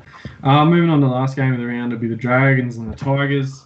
And they'll feature a couple new wingers this week with the pair of those boys, Ravalawa and Pereira, copping a couple suspensions. So Pereira's gone for 3 weeks for the show on Tenny and Ravalawa 2 weeks. So there's probably a little bit of false hope in Max Fagai, who was looming as a pre-season rookie, if Rava's only going to miss 2 weeks. I don't think Lomax finds an Origin jersey, so I don't know what the prospects are like there. Benny Hunt returns. That's good for Lomax. Ben Hunt, yeah. Yeah, Ben Hunt can attack to the right. No one else in the team can. You go back and just watch their games. And look, I have, because I've had Lomax since the start. All his good football, Lomax, comes off Ben Hunt to the right-hand side. Adam Clune cannot attack to the right whatsoever. Corey Norman plays left side as well. Jack Bird, they tried the 6 there last week. He just looks a good natural footballer, but he doesn't have any structure about him. So I actually like this. I'm holding to Lomax despite everything else because I reckon there's a ton in him soon now that Ben Hunt's back. Yeah, and I actually think that the Dragons will improve with Hunt there. They looked Last time they looked great, like really good, it was when Hunt was in there. So I expect them to be pretty good this week. What do you make of the Tigers, mate? Yeah, I don't know. What do you make of them? They started well last week, but in the week before against South, they possibly could have won that game. But yeah, Maguire apparently is on the block as well, so it'll be interesting to see what happens there. Simpkins in name to start at 9 though, with Jacob Little in the 21. I don't know what the rumours are with Little coming back in because they got him by on the bench. So whether Joseph Leilua is a late scratching and Mbai ends up playing centre, which means Little finds his way in. I don't really know, but I still think Simpkins probably an alright buy this week. Any team that signs Joe Offahengawi and gives him a fucking starting 13 spot deserve all the absolute beatings. So is he? Well, he's probably been going alright out on the edge. He's atrocious. He can fucking get any kind of award he wants. He's just bad in defence. Look, these are the kinds of guys that people, that the Saints and that, they start saying, "Oh, you got to have this guy. You got to have this guy," and it's just fucking wrong. Yeah, I mean, in their backline, they've got some liabilities. They've got Roberts and Leilua, who, mate, they're a liability. Hampton, you're a slut for Roberts, mate. You fucking love him. He's terrible. No, I'm off him this year. I haven't touched him. I've seen the light. How come he keeps getting? Yeah, Laurie, I don't understand it. I'll tell you why, because it used to be Jimmy the Jet and he had speed on his side, but he doesn't. He looks like he's lost. His coach is fucking. He drops players at a drop of a hat. Why? Yeah, well, Maguire, I think, he kind of like him and Seabold inherited like a great organisation and team, a roster at Souths, and he Madge got a premiership, but then I don't think he's got a win percentage of 37%. He's not. He's a bit crazy, well, and he's got the same thing that Ricky's got and that Kevy's got, where they just change it, bring in the changes, and all the years that I knew. Like you look at Trent Barrett, which we criticise him about. Maybe he's not all that everyone cracked, but he showed some faith in his team and just picked them. Said they're going to come good. We're working on our processes. They're getting better every week. That's how you fucking coach. You don't bring in the changes and give blokes and say, "Oh, well, you got one game and you fucked it, you're out." Like, let them have a go and match. Yeah, like I often get hockey, mate. He's a bench middle. He's no 13. Where's old mate who was the cheapie? Stefano. Sean Law. I think the only interesting with this one is these teams will both play the round 13 fixture, the first bye round. So is looming as an interesting pod for round 13. He had a shit week last week at 6, but I think he's a genuine pod for 13. I think the Tigers have got a good draw, but they're just a shit team. But even Adam Dewey, that's why I brought in Nofo, because I really like their draw, even though they're a shit team. So there's not a heap of guys in there you probably want to have that are genuinely going to be a good player to have, but there's a couple. There's definitely a couple in there, like I said, with Bird and Nofo. Maybe Dewey as a crazy pod, and Luciano possibly. Yeah, but Utikamano, like everyone, I've talked to people and they're like, "Oh, well, hold Utikamano for the buy." Well, why?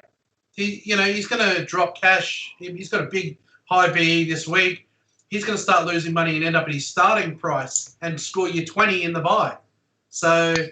Someone was like, "Oh, would you trade him for Lodge?" I'm like, "Well, Lodge has got a low BE. He's playing the 13. I know it seems sideways because it's, the 2 round 13 plays, but Lodge gets you 50s, not 20s.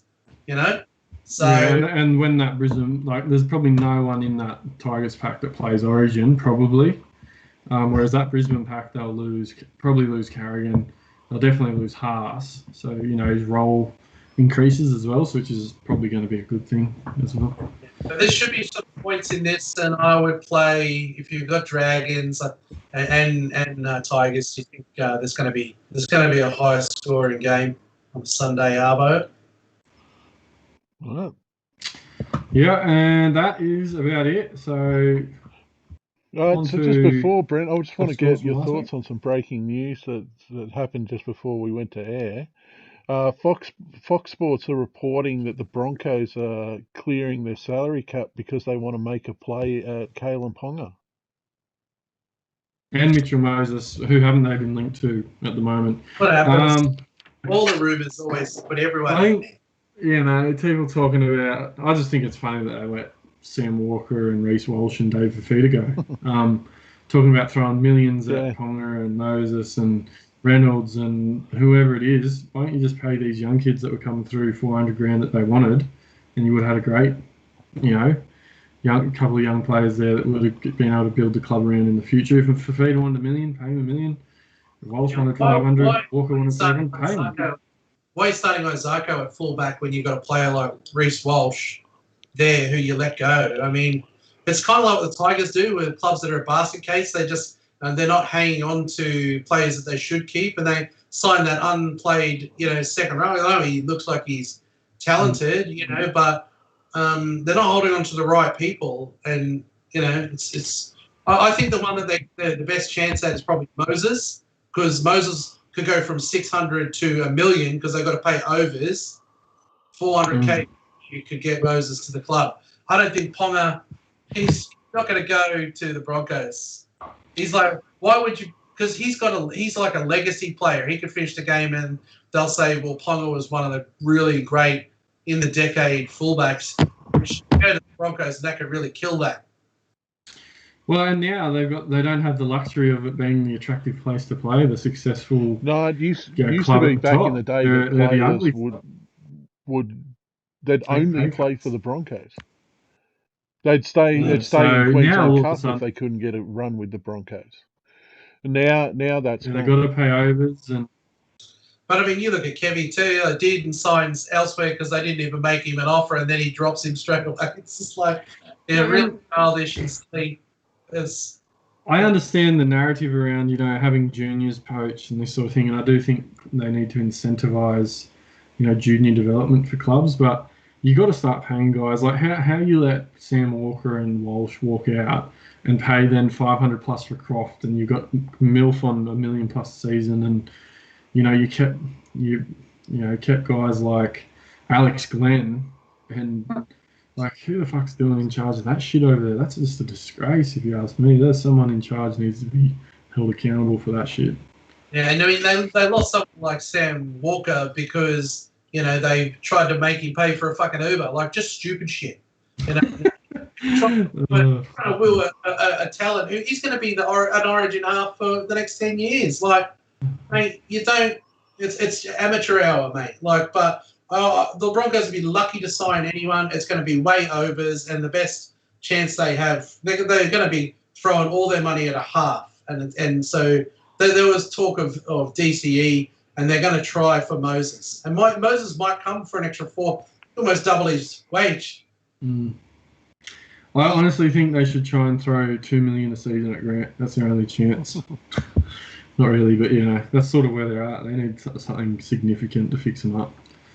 Anyways, on to the league. Brisbane. It's great to see. So, doggy style, Joel topped the group this week with 1441. Just pipping Benny. Benny in the chat. Benny, well done, son.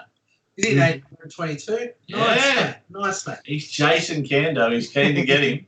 He got him in the head this week. I'll tell you what, how was that team of the week? Oh, 1,689. Yeah, and they had an AE from Moylan of fucking Colin. Yeah. Oh, wow. Yeah, I know, that's what humorous. a fucking joke. Kando in there with a nice score, and he's up to 390. I love to see it. I really Ted do. in there as well. Yeah, Big Teddy. Yeah, Big Ted. Shout out to Big Teddy. He's been making some big trades the last few weeks, boys, as well. So I think he got rid of Teddy a couple of weeks ago. I message and chat with Big Ted, and we go over trades, and he doesn't mind an aggressive play, which I really like about his style. Absolutely. So it's paying off for him. So well done, mate. Well done. Yeah, it's good to see. But and shout out to the Kuma Cox. been there, fourth place with a 13.99. Good team name there. Don't know what that one's about. But anyone in the 1300, 1400 this week, massive. Well done. Shout out, and some solid rankings across the board for most in that. So well done. And shout out to Benny and Candace and Big Ted. So overall, Jed Rose with Pog Champion. He's back at the top. He's sitting 18th overall. And People's Chin is close behind him, 34 overall. Better than Standout, Alex is also in 36th there. So got some players that are up there. Just make you feel bad. Who are these people that are 1,200 points ahead of me? It just makes you feel shit out. 9,000. Yeah, I think better than Standout, we ruined that. 100 points sees him probably. Yeah. Yeah, better than Standout with that 1180 sort of hurts him this week. You get the 1250, he's probably well in the. He'll be up up the there. top 10, around the top 10. So. He's probably Captain Teddy as well. Second or fifth. So, Cool. into the all-in. SpongeBob Cumpants was the top scorer, Nice. and I was against him in head-to-head, so that fucked me. Oh, fuck, I got on the leaderboard. But look at that overall. Everyone, it starts at a fucking 7. Oh, fucking God. How could I have a fucking YouTube channel? Fuck. What 41k, mate? That's good, isn't it? For you? Is that a season best? Mate, isn't it? No. Look at Taylor in 9th. Even she's destroying me. Yeah, but Yeah. how close is? You got about a nearly 500 point lead there, Breno, over the crazy pineapples. Taylor. Yeah, 420, yeah. Yeah, I'll have to make sure I don't fall off the horse there too much. I'm on pineapple. You can Yeah, get it. she's making some good trade. She's setting up for some big weeks. I think she captained Cleary straight up. I had a quick look, brought in Curran, Captain Cleary, so Nice. shaking and moving. Shout out The Taylor. Invitational. Benny topped the Invitational, obviously. Followed by Big Ted, then Dr. K. Ando. Yeah, he's always up there. Bookend All-Stars, that's Matty Ledbetter, I believe. And Josh King in top 5. We're coming back, mate. We're slowly getting there. Come on, King. Tough first 2 weeks, 30,000th, and it's been uphill ever since. BJ Champs League. Brent Hampton got up over Benny. Trent, he got up over Mana. Psycho Circus went down to Adro. So is that what the cookie dough was about, fellas? Or? No, not quite. Close enough. I've gone all right. No, me little kid did a fundraiser, and Adro jumped on board, bought a couple of boxes of cookie dough, so over. He looks like a fella that enjoys his cookie dough. So. He's missus, mate. You should see her. She's stick thin. Jeez. She eats it all, and Adro, wait. I used to be thin back in the day. She looks at photos and she's like, "Oh, I'm getting aroused." Hearing Before and after. that makes me feel like you're having an affair, right? Close one between the Doctor and Call Me Big Papi. Well, lucky you didn't take a screenshot too much earlier, folks. It would have been a different result. The 6 points actually was the difference. I mean, that's break your bloody phone stuff. That when you see that. Yeah, and I got whooped. Sucked in, Kendo. As is per usual. Wino, hell's Granny's always solid. So we go to the ladder. Bit different than last year, Ingrid. Sorry? Oh, if Kendo didn't get that update, I'd be on top of the ladder. Fucking Kendo down there too. Wow. If Kendo he needed that win, and I would have been on top. Hey, look at my points differential. But you've gone on a run. Call Me Big Papi up the top there. 5,100 scored, and everyone else basically got more than him. Yeah. He's just got matchups. It's the matchups, Fuck. Well, you have a look at the bottom 4 teams in their last 5 rounds. They're all 1 and 4. So, yeah, there's some form slumps in there for a few of those boys down below. And that's it for the fellas. And that's it. Anything to 2 plug? hours. How's the Turbo's Hammy Cup doing? You shouldn't have fucking Adrian here. He's a trader. He's representing another show. Yeah, well, the Turbo's Hammy's Cup, 5th overall, and it's a 20-man comp, so that's not too bad. How bad is this? I lost to Des Creek, who won Supercoach a couple of years back. Yeah, he captained Teddy and still fucking beat me. Wow. So, Jesus Christ.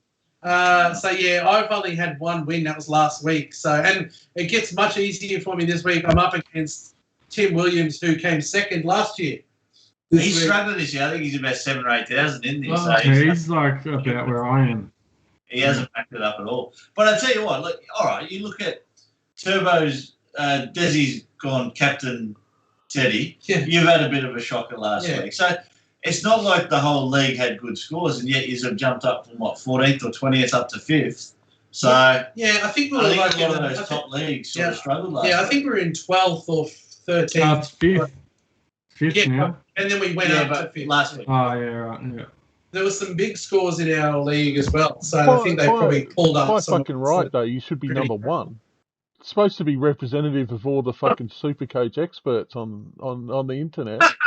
Yeah, but I mean, it's harder in a 20-man than it is. All the ones in the top 4 would be. I would be interested to see if there's any 20-mans in there. We could be the highest ranked 20-man. Well, is it based on league average? Is it? Yeah. Yeah. Okay. So I mean, look, it's a good result. I mean, it's a really competitive comp, and Kando and I are the ones that organise it. We're thinking of branching out, doing sort of 2 leagues next year. So we would, if we went people from the game day, we'd separate you 2 blocks, so we've got a representative from one. Because I did see on Twitter there was I can't remember what show it was, but they were a bit miffed that they got left out. Yeah, they got left out. So it looks like really? Yeah, it looks like we're going to need to go into 2. But we've discussed different things like having just a 10-man league, of the podcasters who are the top 10 from the year prior, and then doing a second one, which is 20, and sort of like relegate. Yeah, it's relegation. We're going to have to get fucking Kane on more then, so we can say he's our regular representative. Yeah. So we it's a good comp, and you never get a week off, I tell you. Go from a previous winner to the guy who came 2nd last year, and I'm probably going to get a tallying this week as well. They're making some aggressive trades. Yeah, what's everyone doing for trades? What are you doing? I'm going Otukamano to Payne Haas. Yeah. Look, obviously the Origin thing concerns me, but I'm just trying to look at consistency for now. If I look at that, it gets me an extra 40 to 50 points a week, realistically. So, over the next 5 weeks, that's an extra 300. Hopefully that helps. But do you go to TPJ instead, and do you take the 30s along with the 100s? I'm not too sure. At this stage, just the one trade. I need to figure out whether I want to go away from Teddy. I'm happy with everything else. Look, players I've been basically looking at, when do I go Schuster to Cody Walker? When does SJ become available? Obviously, we spoke about that. Harry Grant is one that is going to be in my team. But again, where do you get to with Origin and things like that? So, yeah, for now, I've got a couple of weak spots in my forward pack. Obviously, the Hudson Young thing last week didn't work out. So, do I go somewhere there this week? I'm not too sure. How many have you got currently for 13? Do you know? Nah, haven't looked at it. Have not looked at it. I mean, I had a realistic look, and I think I'm at 9. So I'm probably... All of my trades have to be centered around 13. But looking at it more, like, why would you have Utikamano and Linu? You could just have Marnie and get double their score with one player. Yeah. So I think it's about quality. I want 15. 15 is always sort of where I aim for the 2 bye rounds, because I think 15 easily scores you, or what used to be over 1,000 even in a bye week, and makes you go up. Maybe 15 now needs to be more than 1,100 with the right players. So for you, maybe it's worth thinking about TPJ, guaranteed 13 player and a higher ceiling. You're in 40,000, so if you think about gambles that could pay off or could fail, what's it going to fail? You go down to 50,000, but you could boost your 13. You could boost your 13 numbers, and you've got someone who can go. You showed last week 100. Yeah, but he is volatile, so it's just something to think about anyway. What are you doing, Hampton? Yeah, I don't know. I was thinking Takiaho out. I don't know. I'm not entirely sure. Probably need to get rid of Paulo as well. He's just killing me. But I'm really not sure. I mean, you could go Teddy to anyone if you wanted to swap, say, Dane Laurie into fullback if you weren't going to go a premium fullback. Just unsure about guys like Gutho and stuff who are probably going to be good, but I'm trying to find that buy coverage. Just want to try and make sure of it. So I think I'll go Madden to Simpkin as one through Connor Watson, and then maybe just starting to think about that buy coverage, look at like a TKO to TPJ or a Paulo to TPJ. It's sort of sideways trades, but yeah, got to start sort of fixing up the buy round coverage. Maybe I just have to sit on Tedesco. Unfortunately, I'm not entirely sure. Getting rid of Teddy. We're gonna have to. If he doesn't play, I won't have a fullback. Bringing in Gutho. Getting rid of Charlie Staines. Probably bring in, I don't know, someone. Fergo, I guess. Yeah, okay. Yeah, I mean, Gutho's averaging 88, I think, and he's a captain option in 13. I like it. I'm actually putting the captain on. What is it, Mahoney? this week. Yeah. I got to start gambling a bit. I'm sitting at fucking 100,000 or some shit. So you might as well. I mean, if you jump on one of those ones that gets 150, you're laughing. Yeah, I'm going TPJ in for Tino. Tino, I knew I could hold him last week because he wasn't going to lose money, and he's going to play Origin. So TPJ is the man for me. And if I want to go two sort of good scoring players, I wanted to go TPJ and Gutho ideally because that's 2 round 13 players and 2 round 13 high scoring players, but I can't afford it. So I want to go a non-round 13 player, but I want Teddy out. I want him out. And I'm going to go to probably Val, and those are my trades. I'm going greedy scoring because I went down 2,000 spots last week, so I want to get, I want 100 or 75 plus out of TPJ. I want 75 or, even better out of, Val. Solid. Next week, Benny, are you still in the chat? I think we should try and get Benny on. What do you reckon, Breno? I think I've got to talk to you about Big Ted as well. Big Ted's bitching. Yeah, hopefully Benny gets a real terrible score so you can ask him what he scored. But 900. Yeah, next week, because we can't rely on Josh King to show up. We'll try and get Benny or possibly the good doctor on. We'll try and rotate the hosts every week. So I have Wednesdays off now, so don't do it this week because it's Anzac Day, but Tuesdays has become my night on the piss. So that's the reason. Live from the Queensland nightlife. Josh King, you could beat a different pub every week. You could do a pub review. That could be a segment.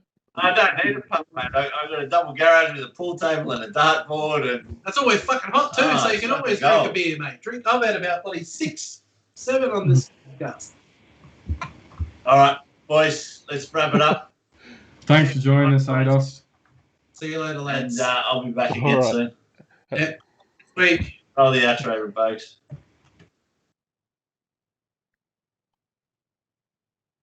No, we don't have an outro anymore. Good night, everyone. May the Supercoach gods be kind. Never the best. All right, we're off.